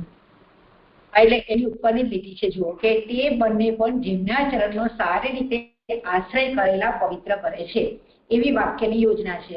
પછી અથવા તેને એને સમજાવે છે કે અથવા ભગવાનના ચરણનો આશ્રય કરેલા ઋષિઓ અને જ્ઞાનીઓ પણ થઈને જ્ઞાન અને કર્મ પ્રાપ્ત કરી ભક્તિ, જ્ઞાન અને કર્મ એ ત્રણે પ્રાપ્ત કરેલા થઈ અને સર્વને પવિત્ર કરનારા થાય છે. એટલે અથવા તેને આ જ કહી રહ્યા છે. એટલે કે જે જ્ઞાની છે અને ઋષિઓ છે એ જ્ઞાન અને કર્મ પ્રાપ્ત કરી ભક્તિ, જ્ઞાન અને કર્મ એ ત્રણ પ્રાપ્ત કરે ત્યારે એ સર્વને પવિત્ર કરનારા થાય છે. એટલે અહીંયા એટલે છે કે જ્ઞાન અને કર્મ એ બે જે અંગરૂપથી એમને પ્રાપ્ત કરેલા છે એટલે સર્વ રીતે એમને કર્મ, જ્ઞાન તેને પ્રાપ્ત કરેલી છે. એટલા માટે પોતે શુદ્ધ છે એટલે ભક્તિની મુખ્યતા છે અને કર્મ અને જ્ઞાનની અંગરૂપતા છે. એ રીતે એમને સિદ્ધ કરી અને પોતે પવિત્ર, પોતે શુદ્ધ થઈને બીજાઓને પવિત્ર કરે છે. એટલે નીચે કહેલું છે કે તેથી તેઓને પોતાની શુદ્ધિત્વમાં જ્ઞાન અને કર્મનો ઉપયોગ છે. તે બેના બીજાઓને પવિત્ર કરવામાં સીધો સંબંધ જ્ઞાન અને કર્મનો નથી. બીજાને પવિત્ર કરવામાં સીધો સંબંધ ભક્તિનો છે. જ્ઞાન અને કર્મ એના અંગરૂપ છે પણ એ સર્વ રીતે સિદ્ધ થઈ ગયા છે. જ્ઞાન કર્મ અંગરૂપ પણ એમનામાં છે અને ભક્તિની મુખ્યતા એ તો આપણે જોઈએ છે કે ભક્તિની મુખ્યતા હોય તો કર્મ અને જ્ઞાન અંગરૂપ તો હોય જ છે. એવી રીતે એકલો ભક્તિ કે એકલા કર્મ કે એકલું જ્ઞાન એ તો ક્યારેય પણ હોતું જ નથી. બીજા બે અંગરૂપતા હોય જ છે. એવી રીતે આ શુદ્ધ થયેલા છે એવું સમજાય છે. અહીંયા બે અન્વય જુદા જુદા બતાવ્યા છે. ઋષયો પ્રશમાયના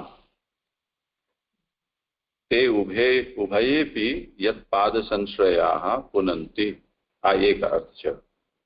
એટલે ઋષિઓ, મંત્ર દ્રષ્ટાઓ, પછી પ્રશમાયન એટલે જ્ઞાનીઓ, એ બંને જેમના ચરણનો આશ્રય લેવાથી પવિત્ર થાય છે. આ એક અર્થ થયો. બીજી યોજના એ રીતે છે અથવા પાદ સંશ્રયા ઋષય પ્રશમાયનાશ્ચ ભૂત્વા. પ્રભુના ચરણનો આશ્રય લઈને ઋષિઓ પ્રશમાયન બનીને એટલે જ્ઞાન અને કર્મને પ્રાપ્ત કરીને ત્રિતય સંપન્ના. એટલે હવે જે ઋષિઓએ ભગવાનના ચરણનો આશ્રય લીધો છે એના કારણે જેમના અંદર જ્ઞાન અને કર્મ પણ એનું બલ પણ આવી ગયું છે. એટલે હવે એ લોકો જ્ઞાન, કર્મ અને ભક્તિ એ ત્રણેયથી સંમિશ્રિત થયા છે. એવા જે છે એ સર્વેશામ પાવિત્ર્ય હેતવો ભવંતી. એ બધાની પવિત્રતાના કારણ બની જાય છે.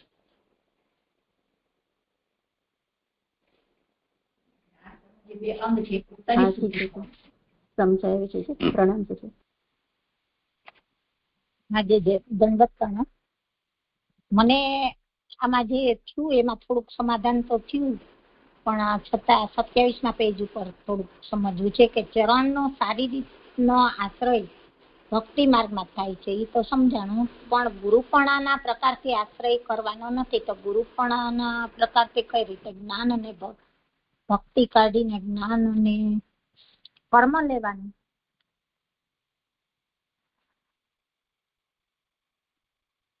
એટલે જે ચતુર્વિધા ભજન એમાં જિજ્ઞાસુ અને જ્ઞાનીને ભક્ત કયા છે તો જ્ઞાની કે જિજ્ઞાસુ છે એ કઈ રીતે ભગવાનનું ભજન કરે છે? એ ગુરુ બુદ્ધિથી ભગવાનનું ભજન કરે છે. ગુરુ બ્રહ્મા ગુરુ વિષ્ણુ.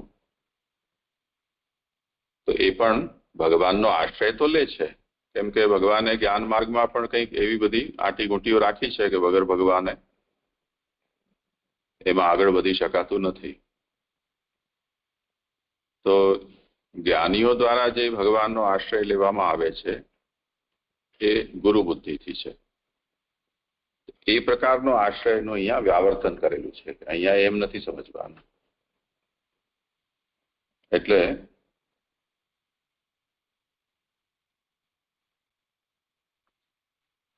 સમુપસર્ગ આમાં જે કહ્યું છે ને કે પાદ સંશ્રયણમ ભક્તિ માર્ગે એવ, પ્રભુના ચરણોનો આશ્રય તો સાચું કહો તો ભક્તિ માર્ગમાં છે. ગુરુત્વ પ્રકાર વ્યાવૃત્યર્થમ સમુપસર્ગ, ભગવાનને ગુરુ માની અને જગતગુરુ માનીને એને ભગવાનનો આશ્રય લેવું,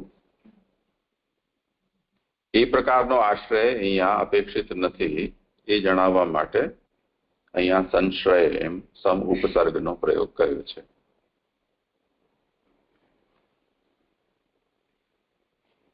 હા જી, એટલે ભગવાનને ગુરુ પણ આશ્રય નથી, ભગવાનને જેમ એટલે જ્ઞાન માર્ગી આશ્રય અહીંયા આવશ્યક નથી, અપેક્ષિત નથી.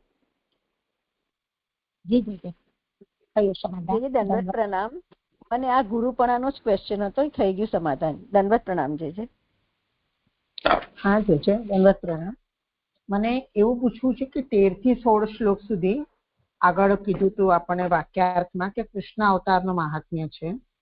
તો અત્યારે જો 15મા શ્લોકનું આપણે ડિસ્કશન જે રીતે થાય છે તો એવું લાગે છે કે ભક્તિ માર્ગ કે ભક્ત, અને લાસ્ટ લાઈન પણ એવું જ આવ્યું કે ભગવાનના ભક્તોને ગંગા પવિત્ર કરે છે.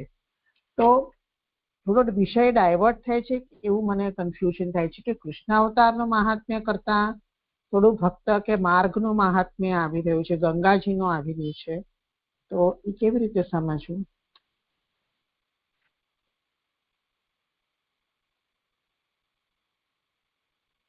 બધાનું મહાત્મ્ય છે તો ભગવાનથી જ એમનું મહાત્મ્ય. આ બધાનું કોઈ સ્વતંત્ર રીતે ગંગાજી હોય કે કોઈ પણ હોય, હમણાંજી હોય, કોઈ પણ મહાત્મ્ય આપણે જોઈ લઈએ તો એ ભગવાનથી જ છે એમનું મહાત્મ્ય. તો એ ભગવાનનું જ મહાત્મ્ય છે, અમે સમજીએ એ રીતે જ અહીંયા આવી રહ્યા છે બધા. ભગવાન સિવાય એમની સ્વતંત્રતા તો કોઈ છે નહીં, મહાત્મ્ય એ રીતે સમજી શકાય છે.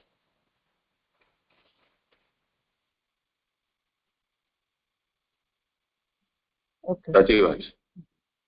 હા ભલે પ્રણામ છે. તો તમારું છે એવી રીતે 18 શ્લોકથી ભગવાનના સ્વરૂપ અને નામના સંબંધ વાળાઓના મહાત્મ્ય કહ્યા ત્યારે શંકા થાય છે કે ભગવાનનું શાસ્ત્ર જાણ્યા વિના આ કેવી રીતે જાણ્યું? વળી જો શાસ્ત્ર જાણ્યું હોય તો પ્રશ્ન કરવો અયોગ્ય છે. તેથી નીચેનો શ્લોક કહે છે. એટલે અહીંયા 18 શ્લોકથી ભગવાનનું સ્વરૂપ અને નામના સંબંધ વાળાનું મહાત્મ્ય આપણે જોયું. ત્યાર પછી હવે શંકા થાય કે જો એમને ભગવાનનું શાસ્ત્ર જ જાણ્યું નથી તો આ કેવી રીતે એમને જાણ્યું ભગવાનનું મહાત્મ્ય? અને જો શાસ્ત્ર જાણ્યું હોય તો એ આવો પ્રશ્ન કરવો અયોગ્ય છે. તેથી હવે નીચેનો શ્લોક કહે છે. ઓવા ભગવતઃ તસ્ય પુણ્ય શ્લોક ઇયમ કર્મણ્યઃ શુદ્ધિ કામો ન શૃણ્યાત યશ કલિમલા કહો.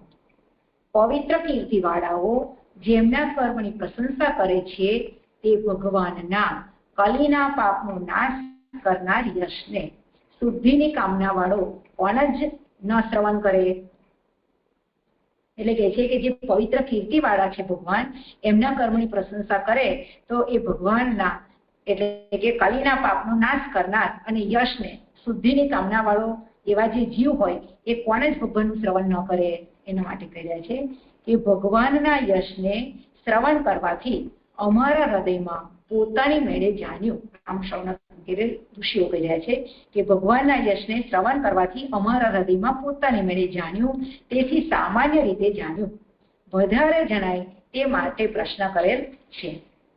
જો કે ભક્તિ ન હોવાને લીધે ભગવાનના યશનું શ્રવણ એ સ્વતઃ પુરુષાર્થ તરીકે સિદ્ધ થતું નથી.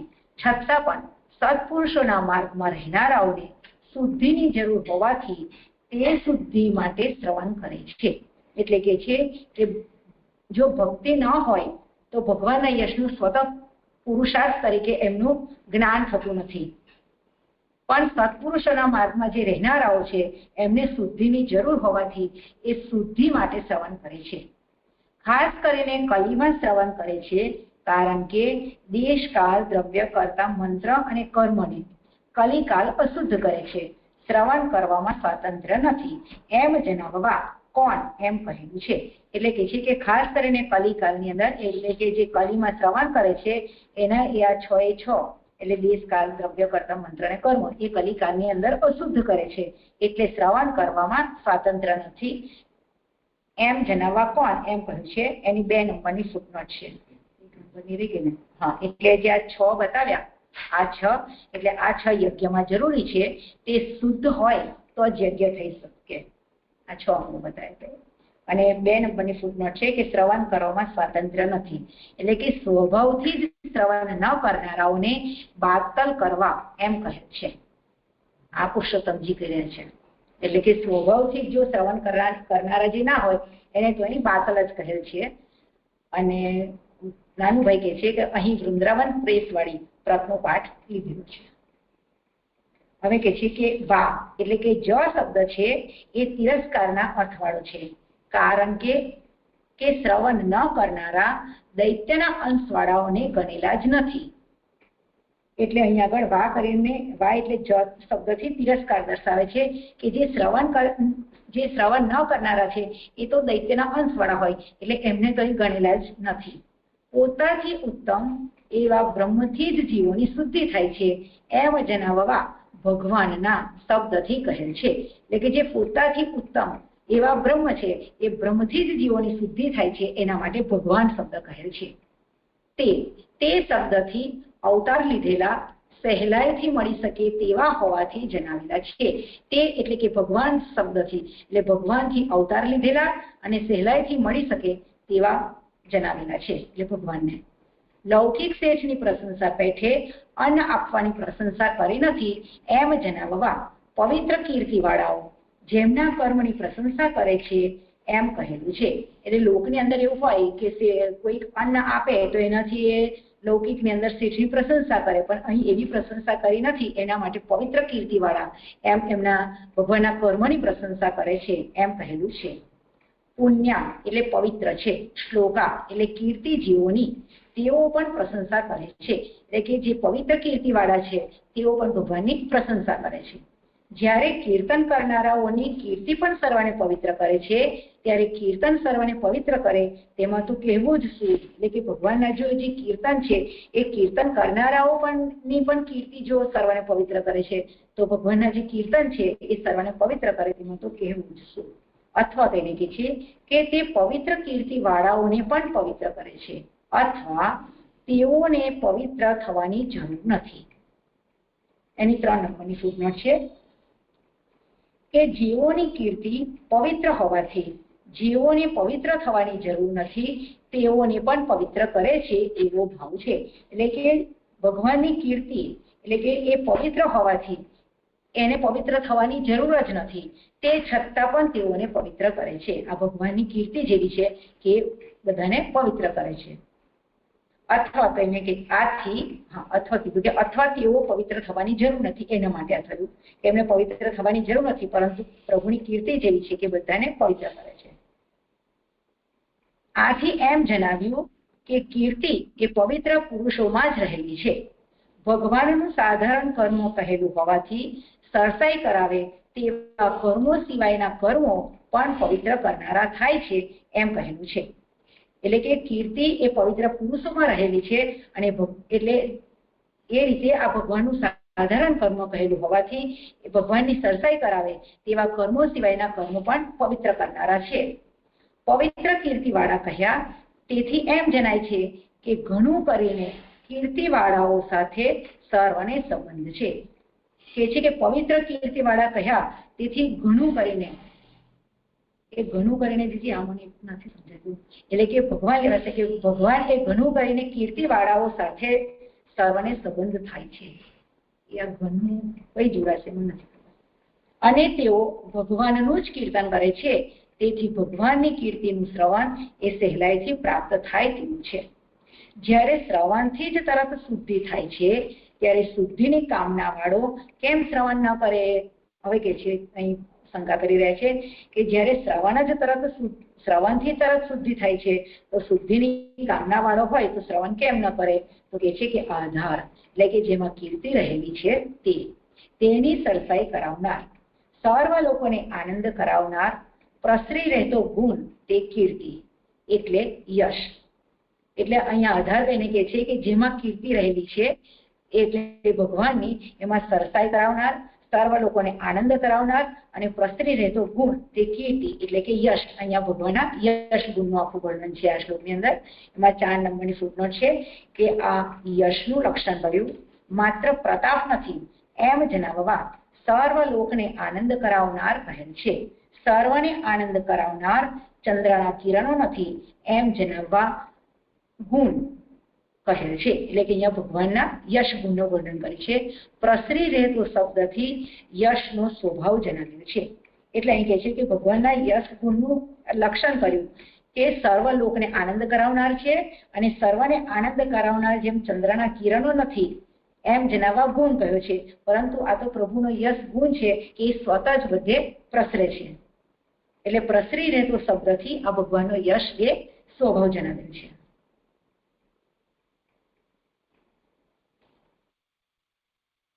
કે છે જેમના પાપનો નાશ થયેલ છે તેવા સર્વ પુરુષો કલીમાં હોતા નથી, તેથી તેઓથી કલીના દોષ દૂર થતા નથી. હવે કે છે કે જેમના પાપનો જે નાશ થઈ ગયેલો છે એ તો સર્વ પુરુષો કલીમાં હોતા નથી, તેથી તેઓથી કલીના દોષ દૂર થતા નથી. એટલે કે જેમનો પાપનો નાશ થઈ ગયેલા છે એવા પુરુષો તો કલિકાલમાં હોતા નથી, એટલે કલીનો દોષ દૂર થતો નથી એ પુરુષોથી, એટલે એ હોતા નથી. એટલે ભગવાન તો કાલથી પણ ઉત્તમ હોવાથી તેમની કીર્તિ પણ કાલથી પર છે, તેથી તે કીર્તિ એ કલીના દોષને દૂર કરનારી છે. ભગવાન તો કાલથી પર છે, એની 5 નંબરની ફૂટનોટ કે કાલથી પર હોય, કલીથી પણ પર છે, તેથી તેના દોષ દૂર થાય છે. એટલે કે ભગવાન તો કાલથી પર છે અને ઉત્તમ હોવાથી અને તેમની કીર્તિ પણ કાલથી પર છે, એટલે તેમની કીર્તિ એ કલીના દોષને દૂર કરનારી છે. એમાં શ્લોક સંપન્ન. અને ઉત્થાનિકા સાથે એક વખત સમજાવશો? મેં કીધું ને કે ભગવાનનું શાસ્ત્ર જાણ્યા વિના આ કેવી રીતે જાણ્યું? વળી જો શાસ્ત્ર જાણ્યું હોય તો આવો પ્રશ્ન કરવો અયોગ્ય છે. એના માટે કહે છે કે સૌનક વગેરે જે ઋષિઓ છે એમને પવિત્ર કીર્તિવાળા એટલે ભગવાનના કર્મની પ્રશંસા કરી એના કારણે જ ભગવાનના કલીના પાપનો નાશ કરનાર અને યશ ને શુદ્ધિની કામના વાળો પણ જ શ્રવણ ન કરે. તો કે સૌનક વગેરે ઋષિઓએ ભગવાનના કર્મોની પ્રશંસા કરી, એના જ કારણે એમને જાણ્યું કે આ કલીના પાપનો નાશ કરનાર છે. આ ભગવાનનો યશ ગુણ એવો છે કે દરેકની શુદ્ધિની કામના વાળાઓને એ ભગવાનનું નામ લે તો એમને શુદ્ધિ થાય છે એનાથી. એટલે એવું એમનું શ્રવણ કોણ ના કરે? ભગવાનનો આવો યશ છે, એમની આવી કીર્તિ છે, તો પછી એમનું શ્રવણ કોણ ન કરે? એટલે અહીં આગળ કીધું કે શાસ્ત્ર જાણ્યા વિના કેવી રીતે? એવું કીધું કે જો શાસ્ત્ર જાણ્યું હોય તો પ્રશ્ન કરવો અયોગ્ય છે. એટલે કે એમને સૌનક વગેરે ઋષિઓને આવું તો જ્ઞાન છે સામાન્ય તો કે ભગવાનનું શ્રવણ કરવાથી શુદ્ધિ થાય છે, પવિત્રતા થાય છે, એટલે પ્રભુના યશનું શ્રવણ કરે છે. એવું જ મને સમજ છે. આરંભમાં સમાધાન તો આપી દીધું છે. ભગવદ યશ શ્રવણેન અસ્માકમ હૃદય સ્વતઃસ્ફુરિતમ. ભગવાનના મહાત્મ્ય તો અમને આવી રીતે યશનું શ્રવણ કરતા સ્વતઃસ્ફુરિત થઈ ગયું છે. આ તો સામાન્ય તો જ્ઞાન વિશેષાર્થમ સંપ્રશ્ન, વિશેષ માટે અમારો આ પ્રશ્ન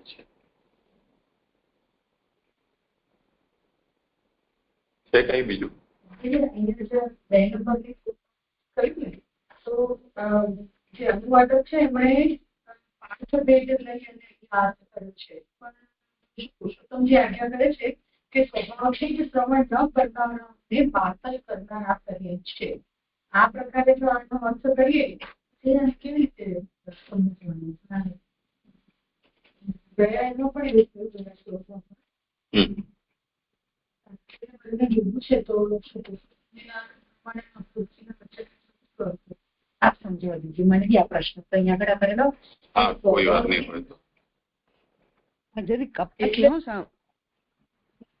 હેતલ શું પૂછ્યું કે અવાજ કપાય છે જરાક. હા આમ ફરી કહું અહીંયા જે 2 નંબરની ફૂટનોટ કરીને એમાં અનુવાદક અને શ્રી પુરુષોત્તમજીનો બંનેમાં ભેદ, એમણે પાઠ ભેદ લઈ અને અર્થ બતાવ્યો કે શ્રવણ કરવામાં સ્વાતંત્ર્ય નથી. અને શ્રી પુરુષોત્તમજી એમ કહી રહ્યા છે કે સ્વભાવથી જ શ્રવણ ન કરનારાઓને બાતલ કરનારા કહેલ છે. તો અનુવાદકના અર્થ પ્રમાણે તો એમણે નાનુભાઈએ તો અર્થ લખી અને અહીંયા સુબોધિનીજીમાં અનુવાદ આપી દીધો. પણ શ્રી પુરુષોત્તમજીથી આપણે મહાપ્રભુજીના વચનોને સમજવા હોય તો આગળ જે કહી રહ્યા છે એટલું સમજવાનું કે દૈત્યના અંશવાળાઓને ગણ્યા નથી એવું તાત્પર્ય સમજીએ તો આની વાક્ય કેવી રીતે આપણે સમજવું એમ મને એવું સમજાય. ખાસ કરીને કાલીમાં શ્રવણ કરે છે કારણ કે દેશકાળ દ્રવ્ય કરતા કર્મ અને મંત્ર અને કર્મ એ કલિકાલ અશુદ્ધ કરે છે. એટલે શ્રવણ કરવામાં પણ સ્વાતંત્ર્ય નથી.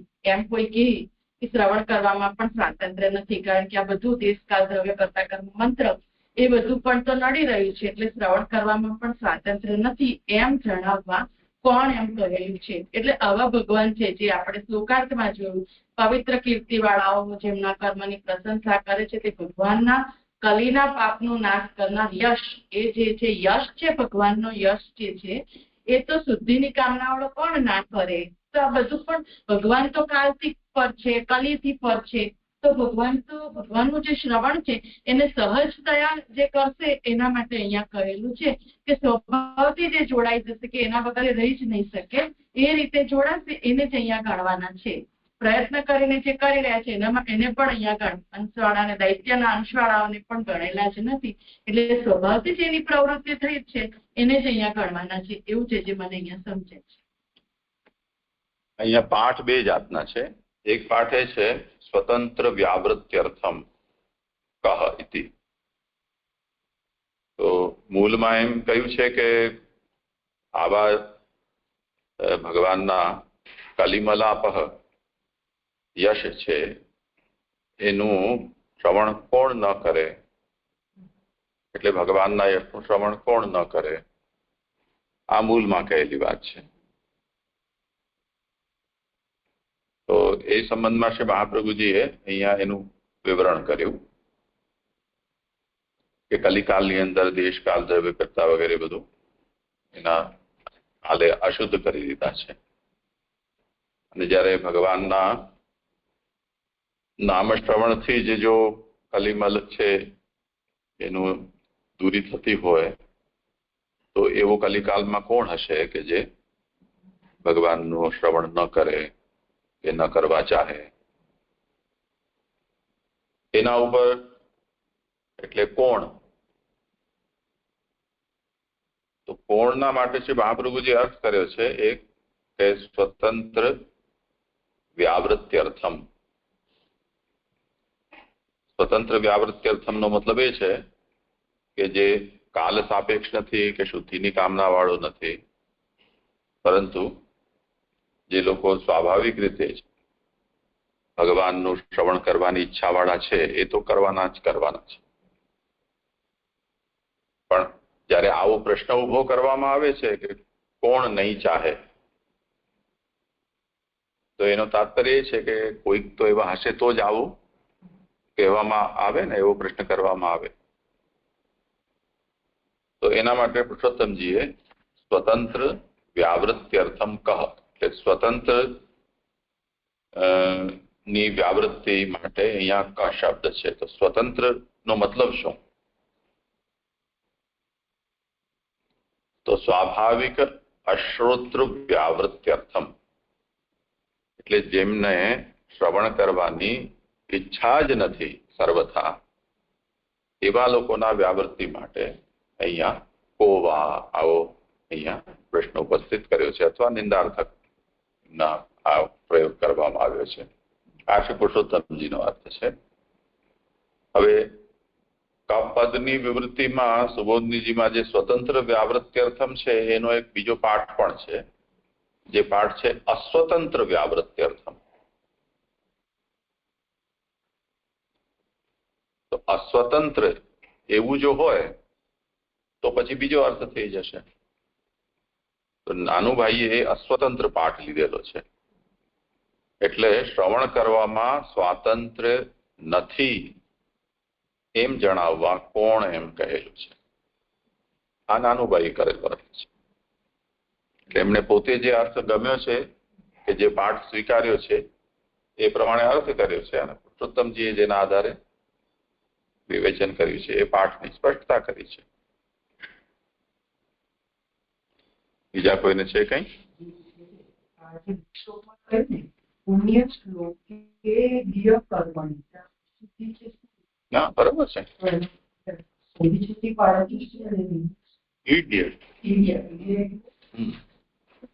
અર્થ કરી. હા, જરા જોરથી બોલો. હા, ઈડા વાચન આવે છે. ઈડા વાચન એટલે સ્તુતિ વચન.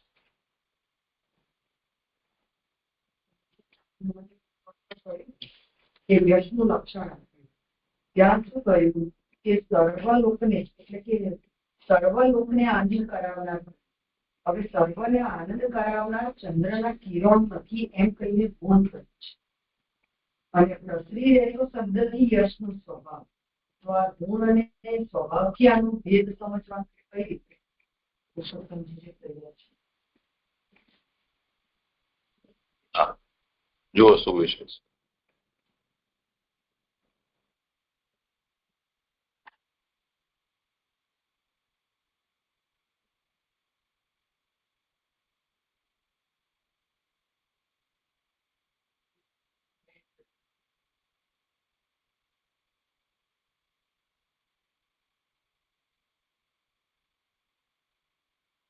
નથી સમજાતો. પછી એમાં એક પ્રશ્ન છે જે મને, એટલે મૂળમાં કહ્યું છે ને કે યશ એવા ભગવાનના યશને શુદ્ધિ કામો કોવા ન શૃણુયાત, એવા યશને શુદ્ધિની કામના વાળો કોણ ન સાંભળે. તો યશ એટલે શું? યશના માટે શું કહ્યું કે કલીના પાપના નાશ કરનારા છે. બીજું, જેમની પોતાની કીર્તિ પવિત્ર છે એવા, જેમના કર્મની પ્રશંસા કરે છે એવા ભગવાન. એમનો યશ કેવો છે કે જે કલીના પાપને દૂર કરનારો છે. તો યશને કોણ સાંભળવા નહીં ચાહે? એટલે બધી વાત હવે યશ ઉપર છે. તો યશ કોને કહેવાય એની પરિભાષા કરી કે સૌથી પહેલા આધારોત્કર્ષાધાયક. યશ એક ગુણધર્મ છે, એનો કોઈ આધાર છે જેની અંદર એ છે, તો એ પોતાના આધારના ઉત્કર્ષને વધારનારો છે. યશ એને કહેવાય છે. બીજું, સર્વ લોકાહ્લાદક. બીજું, જેના અંદર છે એ બધા લોકોને આહ્લાદક બને છે. ત્રીજો, વિસર્પી એટલે જે ફેલાયેલો હોય છે તે. એવો જે ગુણ છે એને કીર્તિ કહેવાય છે. એ યશનો મતલબ થયો. હવે દરેકને ત્રણેય વાતને સમજાવી રહ્યા છે કે સર્વત્ર ઉત્કર્ષાધાયક શું છે. તો આ લક્ષણ કર્યું. ખાલી પ્રતાપ નથી એમ જણાવવા સર્વલોકને આનંદ કરાવનાર કહે છે. અને સર્વને આનંદ કરનાર કિરણ પણ છે, તો ચંદ્ર પણ છે, પણ આ એવું નથી. સર્વ લોકને આનંદ કરાવનાર છે એટલે લોક એ આપણે જે ભૂ ગણેશ એવા લોક કહીએ એ લોકની વાત છે કે આ લોકની વાત છે? જેમને પણ જોઈતો હોય આનંદ, બધાને આનંદ કરાવે છે. ત્રણે લઈ શકો.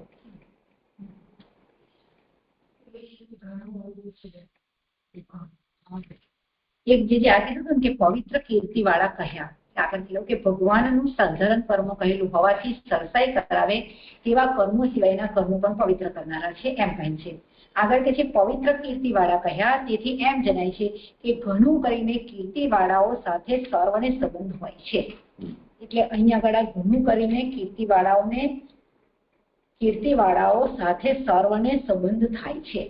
એની મિત્ર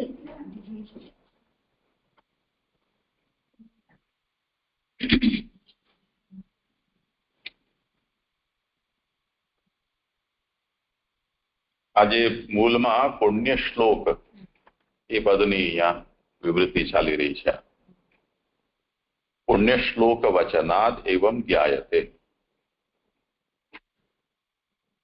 ભાગવતમાં એમ કહ્યું છે કે આ પુણ્ય શ્લોક એટલે પવિત્ર કીર્તિવાળાઓના. તો પુણ્ય શ્લોક વચનથી એવું જણાય છે કે કીર્તિમદ્ભિ સહ સંબંધ પ્રાયેણ સર્વેશામ ભવતિ. એટલે નરેન્દ્ર મોદી સાથે બધા પોતાના ફોટા જે પડ્યા હોય ક્યારેક પણ 50 વર્ષ પહેલા પણ એ પણ આજે બધા લોકો ત્રીજી વખત પ્રધાનમંત્રી બને તો ફોટો પડાવે એ મૂક્યો હોય બધા. જે કીર્તિમાન જે હોય પ્રાય એના સાથે બધાનો સંબંધ થઈ જાય. મોદી એ લોકોના પોતાના પ્રોફાઇલમાં ફોટો નાખે કે ન નાખે એ જુદો વિષય છે, પણ બીજા બધા છે એ એમનાથી ગૌરવાન્વિત થાય. તો મહાત્મ્ય તો એનું જ સિદ્ધ થયું ને. જે અપલોડ કરે છે એને એ ભ્રમ છે કે એમનું મહાત્મ્ય સિદ્ધ થઈ રહ્યું છે. વસ્તુ તો એનું મહાત્મ્ય સિદ્ધ થઈ રહ્યું છે. મોદી સાથે અમારો ફોટો, મોદી એવો ગર્વ કર્યો કે આમની સાથે માયાબેન સાથે મોદી મારો ફોટો છે. એવી રીતે મોદી ક્યારે ગર્વિત નથી થઈ રહ્યા. તો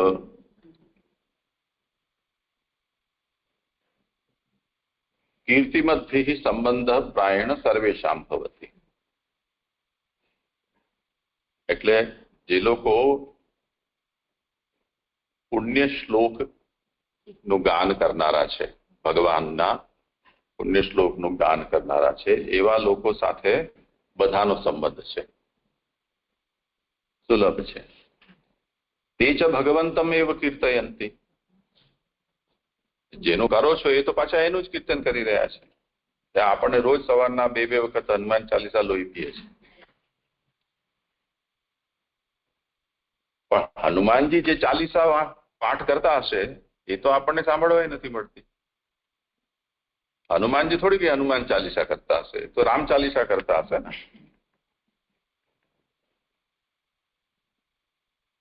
તો અતો ભગવત કીર્તિ શ્રવણમ સુલભમ. તો જેમનો કીર્તિમાનની સાથે સંબંધ થશે એમને ભગવત કીર્તિનું શ્રવણ છે એ સુલભ થઈ જશે. એ તાત્પર્ય છે. જે આપણે ત્યાં યમુનાજીનું છે કે મહાદેવજીનું ત્યાં પોઠિયાનું છે કે નારદજીનું છે વૈષ્ણવ પરંપરામાં, એ આ બધા કીર્તિમાન છે.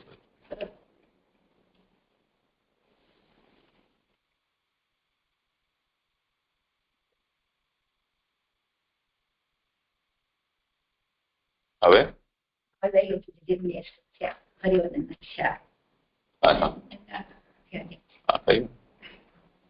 એ પ્રમાણે ભગવાનના અવતારના પ્રયોજનનો પ્રશ્ન કહીને નીચેના શ્લોકથી કર્મ સંબંધી પ્રશ્ન કરે છે.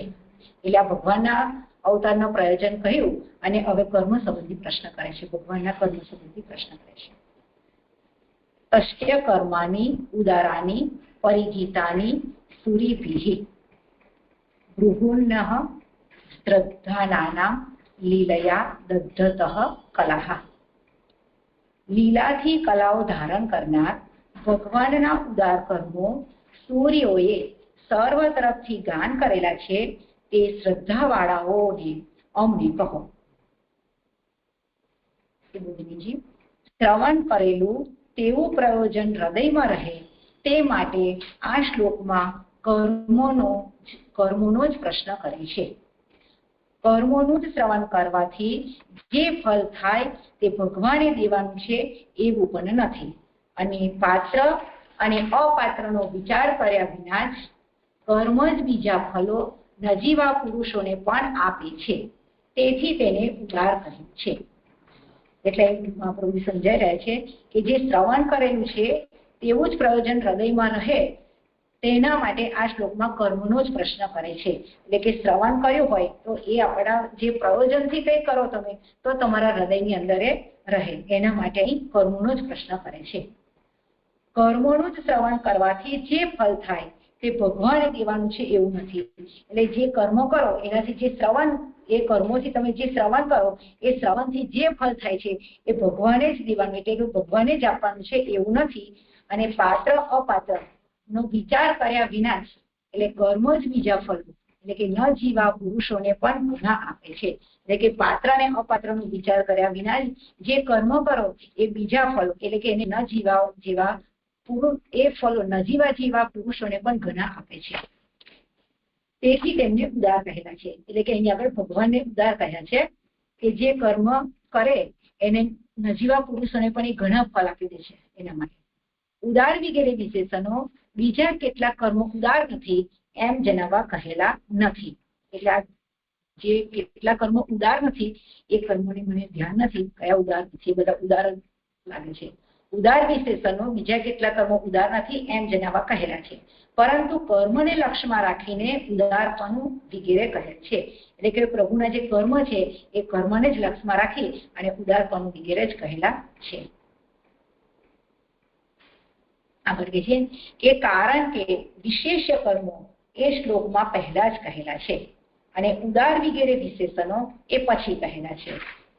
એટલે કે છે કે જે વિશેષ કર્મો છે એ તો શ્લોકમાં પહેલા જ કહ્યા છે અને ઉદાર વગેરે વિશેષણો પછી કહેલા છે. એની 1 નંબરની ફૂટનોટ છે વિશેષ કર્મો. કે ભગવાનના બધાય કર્મો ઉદાર અને સૂર્યોએ ગાન કરેલા છે એવો ભાવ છે. એટલે ભગવાનના બધાય કર્મો કેવા છે તો કે ઉદાર છે અને એ સૂર્યોએ ગાન કરેલા છે.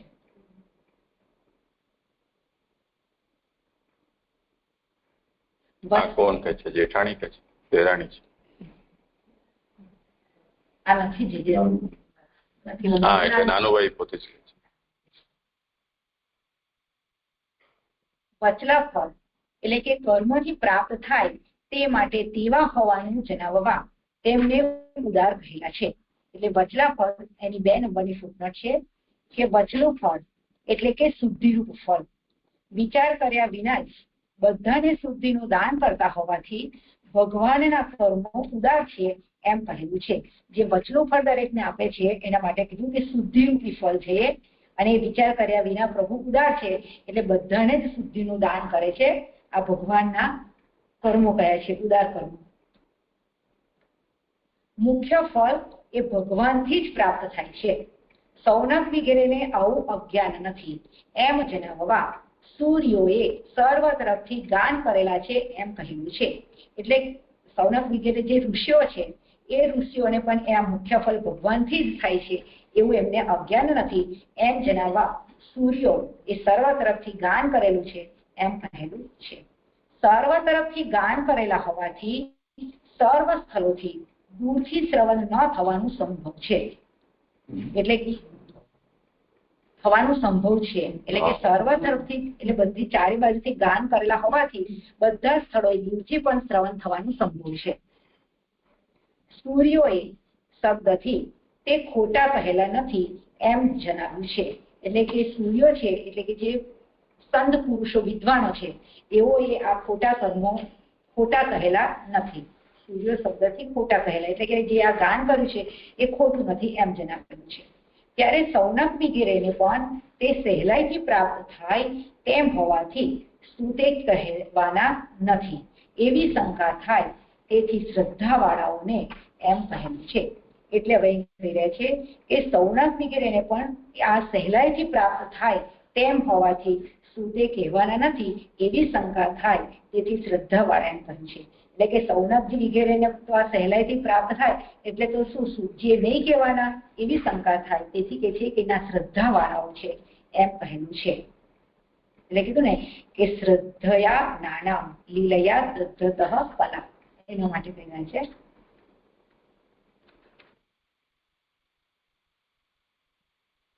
એવી શંકા થાય, તેથી શ્રદ્ધાવાળાઓને એમ કહ્યું છે, કારણ કે શ્રદ્ધાથી ફરી ફરીને શ્રવણ કરવાની ઈચ્છા કહેલી છે.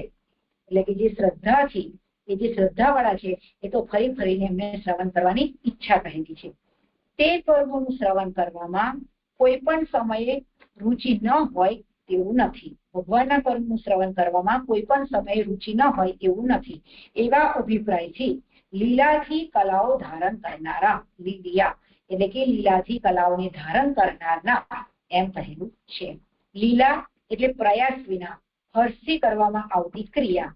તે લીલાથી દરેક ક્ષણે નવી જ કલાઓ જેમ ભગવાન ધારણ કરે છે તેમ તેમના કર્મોને પણ ચંદ્રની પેઠે નવી કલાઓનો સંબંધ થતો હોવાથી તેમનું શ્રવણ કરવામાં કોઈ પણ સમયે અરુચિ થતી નથી. આ વિશેષણ એ પહેલાનું સમર્થન કરનાર છે. એટલે લીલા કેવી છે પ્રભુની, તો કે પ્રયાસ વિના હસ્તે જ કરવામાં આવતી જે ક્રિયા એ લીલા. એટલે દરેક ક્ષણે પ્રભુની નવી જ કલાઓ, જેમ ભગવાન દરેક ક્ષણે નવી કલાઓ ધારણ કરે છે એવી જ રીતે એમના કર્મો પણ ચંદ્રની પેઠે નવી કલાની સાથે સંબંધ થતો હોવાથી તેમનું શ્રવણ કરવામાં કોઈ પણ સમયે અરુચિ થતી નથી. આ વિશેષણ પહેલા કહેલાનું સમર્થન કરનારું છે. એટલે કે આ પહેલા કહેલાનું એટલે કે આ વિશેષણ પહેલા કહેલું એટલે કે શ્રદ્ધાવાળાઓને, એટલે જે શ્લોકમાં કીધું ને કે ગૃહી નહ શ્રદ્ધાયા નાના, એના માટે કહ્યું કે જે શ્રદ્ધાવાળાઓ છે એ શબ્દના અર્થનું સમર્થન કરે છે કે જુદી જુદી કલાઓ ક્ષણે ક્ષણે ધારણ કરે છે, તેથી શ્રવણ કરવામાં શ્રદ્ધા રહે છે.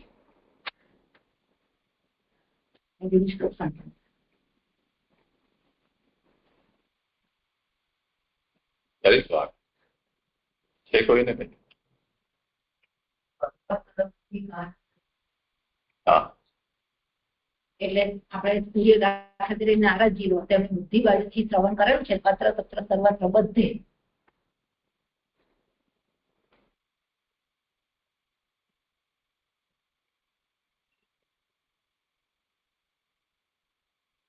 પ્રણામ છે. પૂછું પ્રશ્ન? હા, હા, આમને સ્પષ્ટ ન થયું.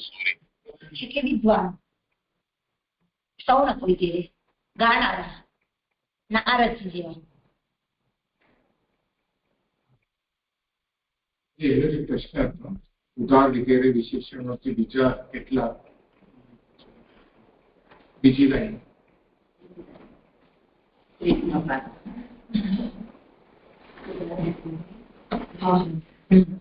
એટલે ભગવાનના કર્મ બધા ઉદાર કર્મ છે.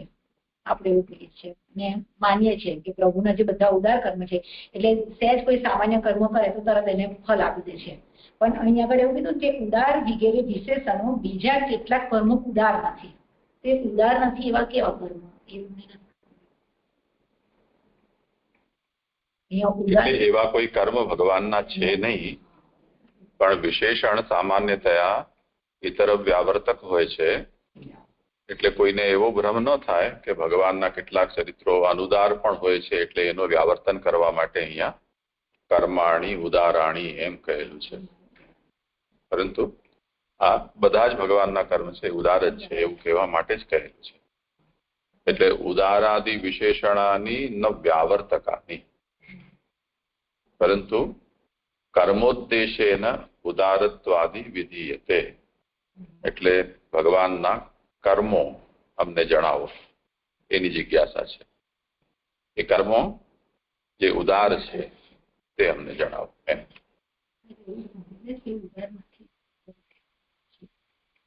શ્લોકાત્મા કે લીલાઓ કે કલાઓ કે શું? તમને પ્રશ્ન છે? શ્લોકાત્મા આવ્યું ને કે લીલાઓ, લીલાથી કલાઓમાં શું નહીં? કલાઓજી અહીંયા આપણે કીધું ને કે ચંદ્રની પેઠે હોય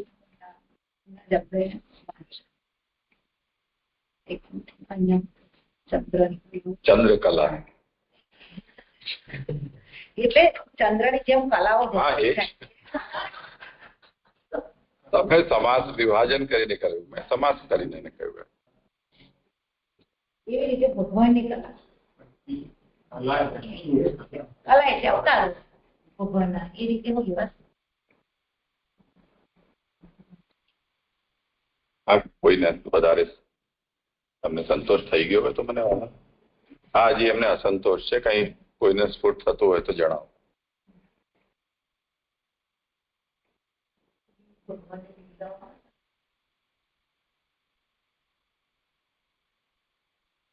લીલા એટલે પ્રયાસ વિના વર્ષથી કરવામાં આવતી ક્રિયા. તે લીલાથી દરેક ક્ષણે નવી જ કલાઓ જે ભગવાન ધારણ કરે છે, તેમ તેમના કર્મોને પણ ચંદ્રની પેઠે નવી કલાઓનો સંબંધ થતો હોવાથી તેમનું શ્રવણ કરવામાં કોઈ પણ સમયે અરુચિ થતી નથી.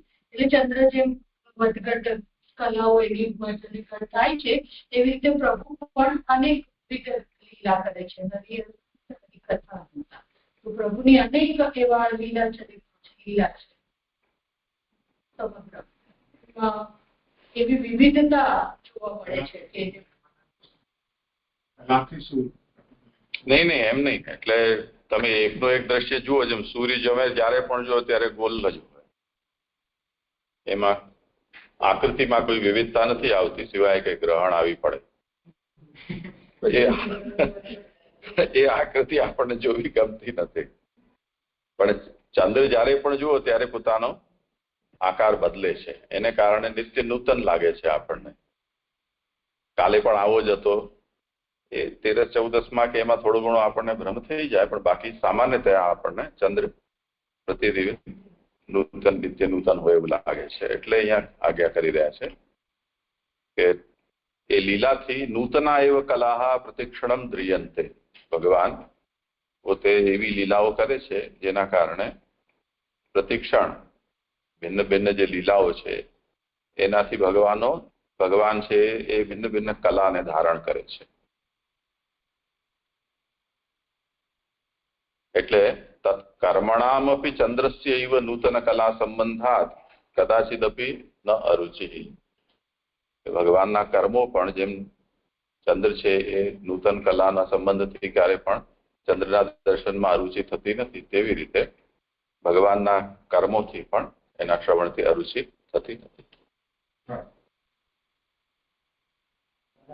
હા, પ્રણામ છે. આ પહેલી જે લાઈન શ્લોકની લખી છે ને એ મને સમજાતી નથી. શ્રવણ કરેલું તેવું પ્રયોજન હૃદયમાં રહે તે માટે આ શ્લોકમાં કર્મોનો જ પ્રશ્ન કરે છે. એટલે અહીંયા વધારે શ્રવણ થાય અને પછી એ રહે હૃદયમાં રહે એટલે એમને યાદ રહે, એટલા માટે એવું અહીંયા સમજવાનું. આ સમજાયું નહીં મને.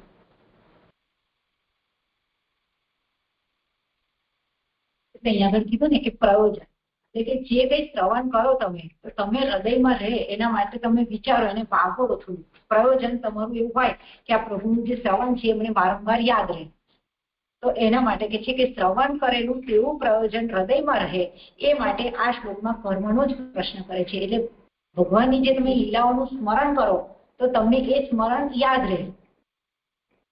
જે અત્યારે આપણે કરી રહ્યા છે સુબોધિનીજી, તો એ તમે શ્લોક કરો તો પછી તમને તમારા મગજની અંદર એનું એ થોડી વાર રહે જ એનું સ્મરણ. પ્રયોજન જો તમારું હોય તો એ રીતે લઈ શકાય નહીં. એવું સમાધાન તમારું. એટલે એવું સમજાય કે પ્રશ્ન કરે છે એટલે જે પ્રશ્ન કરે એને પોતાના હૃદયમાં એ શ્રવણ કરેલું વધારે યાદ રહે.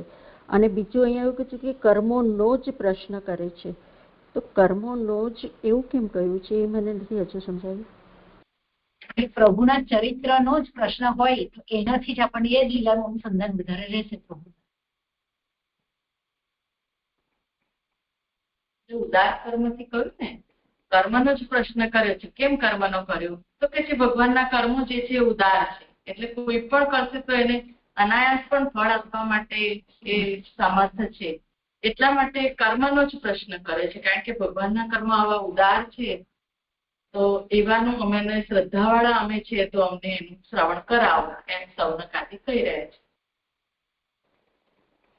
એટલે જ આગળ આપણને એવું પણ કહ્યું કે સૂર્યો તો ગાન કરી જ રહ્યા છે, તો એને તો સાંભળ્યા પણ હશે સૌનક વગેરે.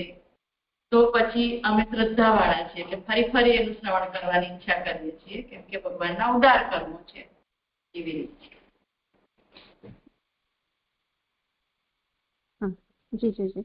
અને જે અહીંયા જે ઉપર જે પહેલો જે પ્રશ્ન છે એ પ્રયોજન સંબંધી પૂછ્યો છે. તો અવતારનું પ્રયોજન શું, એનું સમાધાન અહીંયા આવ્યું. એના પછી હવે ભગવાનના કર્મ સંબંધમાં પ્રશ્ન પૂછી રહ્યા છે. તો પહેલે પ્રયોજન પછી કર્મ, એના વચ્ચે શું સંબંધ છે?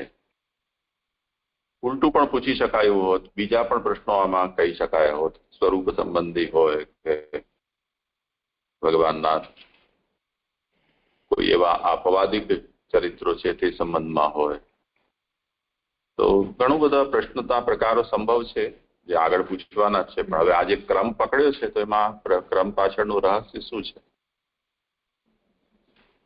તો એના સંબંધમાં છે કે તાદૃશ પ્રયોજનસ્ય શ્રુતસ્ય, પ્રયોજન સાંભળ્યું, હવે હૃદય સમાગમનાર્થમ કર્માણ્યવ પૃચ્છન્તિ. એવા પ્રયોજનથી પ્રકટ થયેલા ભગવાન પ્રકટ થઈને શું શું કર્મ કરે છે એ જ્યારે જાણીશું તો હૃદયમાં એ ભગવાનના અવતાર અને ભગવાનના લીલા કે કર્મ એ સ્થિર થઈ જશે. એટલા માટે આ પૂછી રહ્યા છે. હા, જી જી જી. અને જે આગળના જે આપણે ચંદ્રના કિરણોનું કહ્યું ને, પણ એ મને હજુ એની સાથે ગોઠવાતું નથી. જે કહ્યું ને ચોથી ફૂટનોટમાં ઉપર કે સર્વને આનંદ કરાવનાર ચંદ્રના કિરણો નથી એમ જણાવવા ગુણ કહેલ છે. એ જે કમ્પેરિઝન કર્યું છે ને એ મને હજુ એટલે કેવી રીતે કર્યું છે ચંદ્રના કિરણો સાથે નથી સમજમાં આવતું. એટલે ચંદ્રના જે કિરણો છે ઉધાર એટલે રોશની એની ઉધાર છે એના અર્થમાં કહ્યું છે.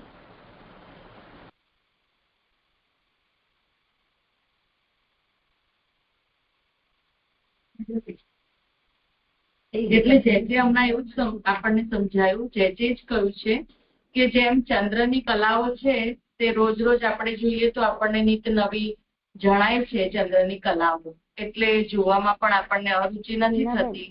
ના ના ના, એક હિનાબેન, હું આ પેલા એના આગળનો જે પ્રશ્ન આગળનો જે શ્લોક છે ને એની ચોથી ફૂટનોટ છે ને એનું કહી રહી છું. આ અત્યારનું તો મને સમજાયું. સોરી.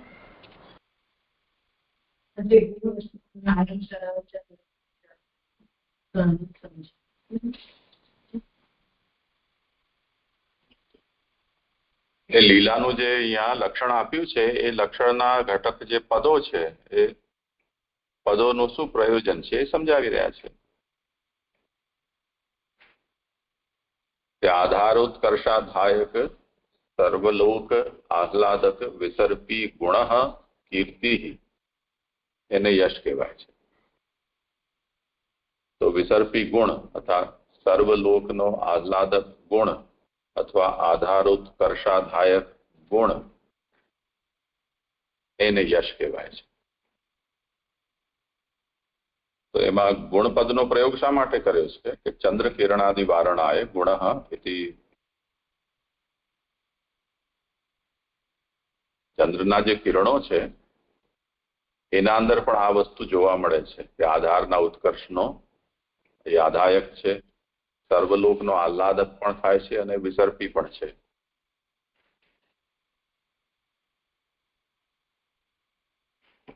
તો એને જ અહીંયા યશ કહી દો.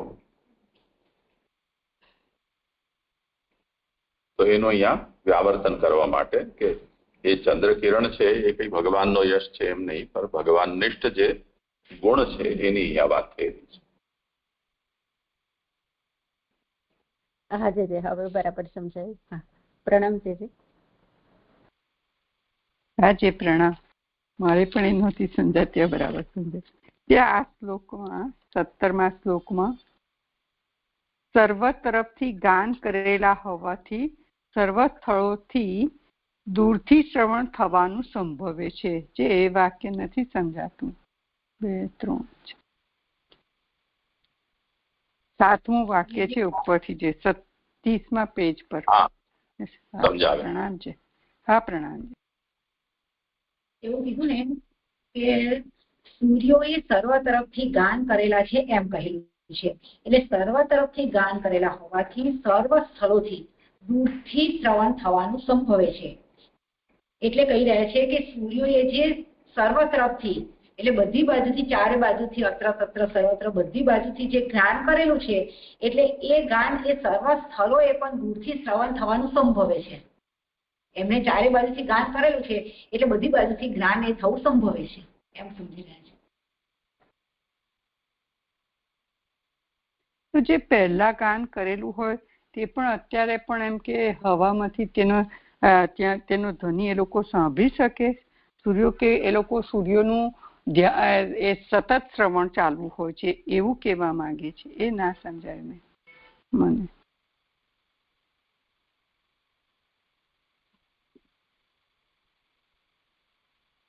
શાસ્ત્ર છે, શાસ્ત્ર બનાવ્યું છે, તે શાસ્ત્ર થી તો સમજી શકશે. આમની સાથે સંવાદ કરો. હા, એટલે શાસ્ત્ર થી એ જાણી શકશે. અત્યારે પણ ધ્વનિ નહીં સંભળાય, પણ આ શાસ્ત્ર છે ને, એ શાસ્ત્ર દ્વારા થઈ શકશે ને એમને. એટલે શાસ્ત્ર એવું જણાવે છે કે ભાઈ સૂર્ય સર્વ તરફથી ગાન કરેલું છે, એટલે એ રીતે જ એ લોકો સમજશે, એમ જે સમજવાનું.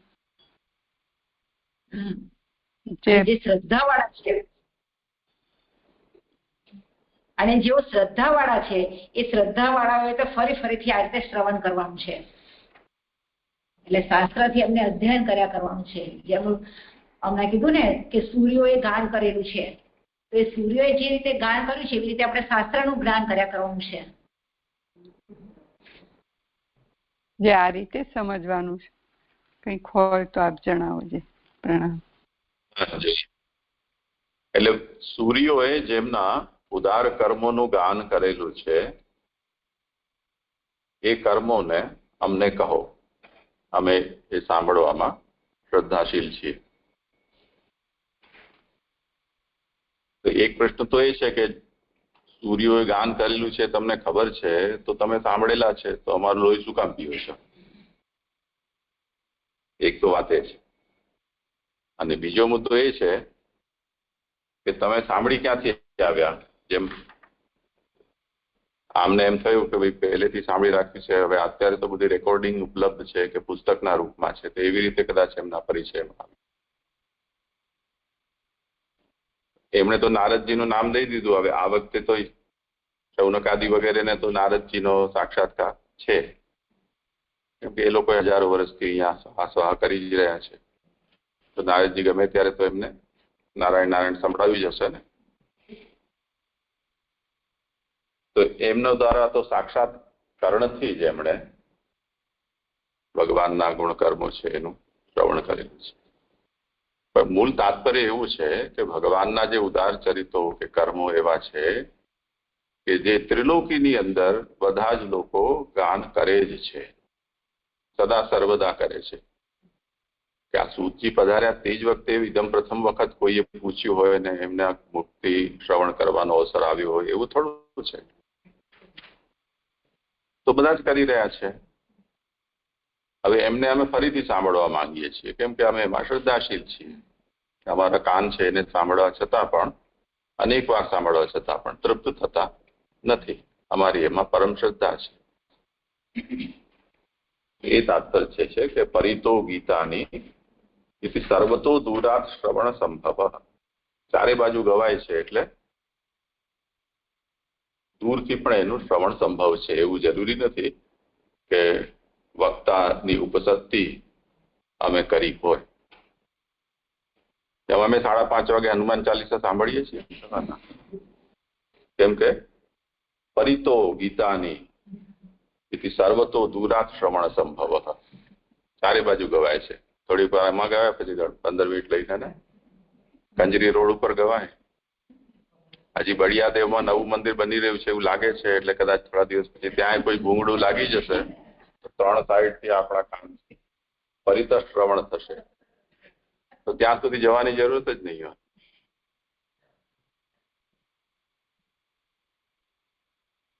ઠીક છે?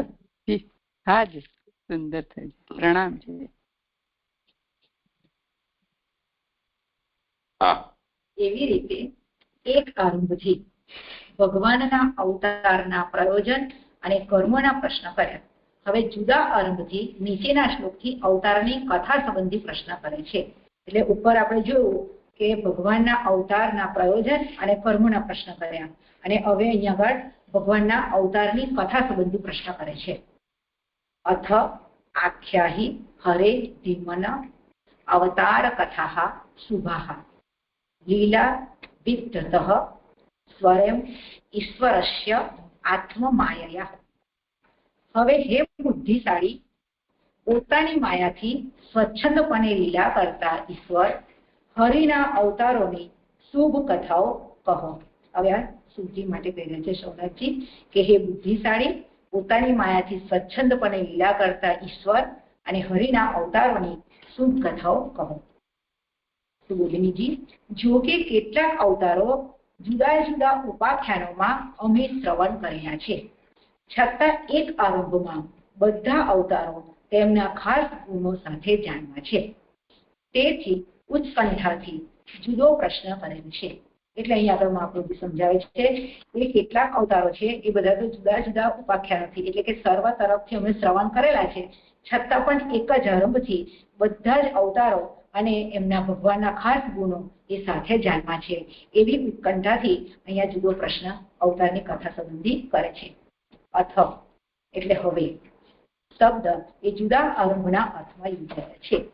હરિના શબ્દથી એમ કહે છે કે સામાન્ય રીતે અવતાર લેવાનું કારણ એ બીજાના દુઃખો દૂર કરવાનું છે. અવતારનું સ્વરૂપ જાણવું કઠણ હોવાથી તેમનું જ્ઞાન એ સર્વને હોતું નથી. તેથી હે બુદ્ધિશાળી, એવું ખાસ સંબોધન કરેલું છે. એટલે કે છે કે હરિ શબ્દથી કહે છે કે સામાન્ય રીતે અવતાર લેવાનું હરિ શબ્દનું કારણ છે કે બીજાના દુઃખોને દૂર કરવાનું, અને અવતારનું સ્વરૂપ જાણવું તો કઠણ છે. એટલે તેમનું જ્ઞાન, કેમ ભગવાનનું અવતારનું સ્વરૂપ જાણવું કઠણ છે? કારણ કે ભગવાનનું જ્ઞાન એ સર્વને હોતું નથી. તેથી હે બુદ્ધિશાળી, એમ સૂચિ માટે એવું ખાસ સંબોધન કરેલું છે. અવતારોની કથાઓ એટલે કેવી રીતે અવતાર થયો, કોનો અવતાર થયો, ક્યાં અવતાર થયો, શા પ્રયોજનથી અવતાર થયો, એવી 4 પ્રકારની કથાઓ કહેનારને, શ્રવણ કરનારને અને કહેવાની પ્રવૃત્તિ કરાવનારને શુભ ફળ આપનારી થાય છે. એટલે જે આ અવતારો વિશે જે 4 પ્રશ્નો પૂછ્યા એનાથી કહે છે કે કથા કહેનારો વક્તા હોય, શ્રવણ કરનાર શ્રોતાઓ અને કહેવાની પ્રવૃત્તિ કરાવનાર એને શુભ ફળ આપનારી છે ભગવાનની કથા. વાસ્તવિક રીતે પણ લોકમાં પુત્રનો જન્મ થયાની કથાની પેઠે તે કથાઓ શુભ છે. તેઓમાં પણ જે એટલે કે ભગવાનમાં પણ જે અવતારોમાં ભગવાને પોતાની ઈચ્છાથી લીલારૂપ ક્રીડાઓ કરી હોય તે અવતારો કહો, એમ લીલા કરતા શબ્દોથી કહેલું છે. એટલે કે લોકમાં પુત્ર થયો એ જન્મની કથાઓ પણ એ કથાને શુભ માનવામાં આવે છે.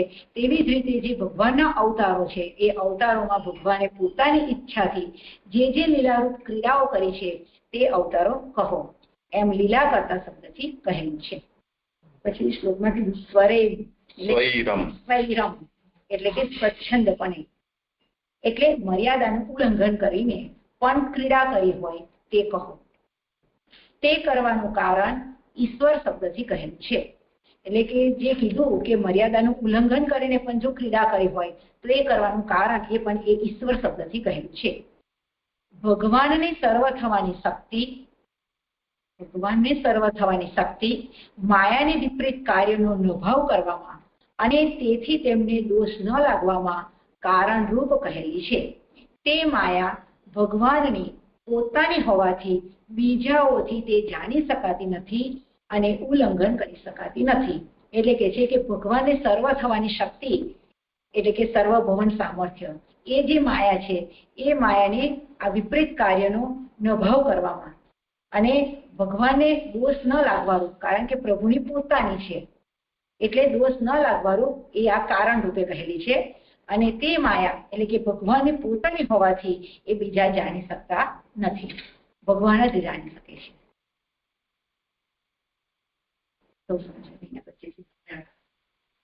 એટલે સર્વ થવાની શક્તિ સર્વભૌમ સામર્થ્યથી આ માયાને લીધી અને વિપરીત કાર્યનો નિભાવ કરવામાં, એટલે કે વિપરીત કાર્ય એટલે દાખલા તરીકે સાપની અંદર દોરડાની અંદર સાપની ભ્રાંતિ થવી, એ જે આ બધું વિપરીત કાર્ય થયું એ રીતે કરવામાં ભગવાનને દોષ નથી, દોષ ન લાગવાના કારણ રૂપ કહી છે.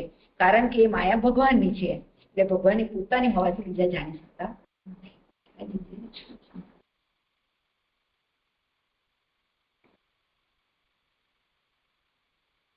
છે કઈ વિચારણી?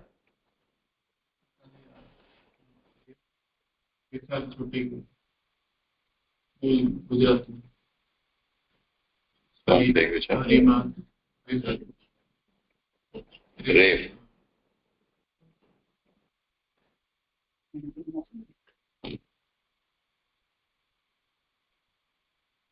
સારું. સંપન્ન થઈ ગયું છે.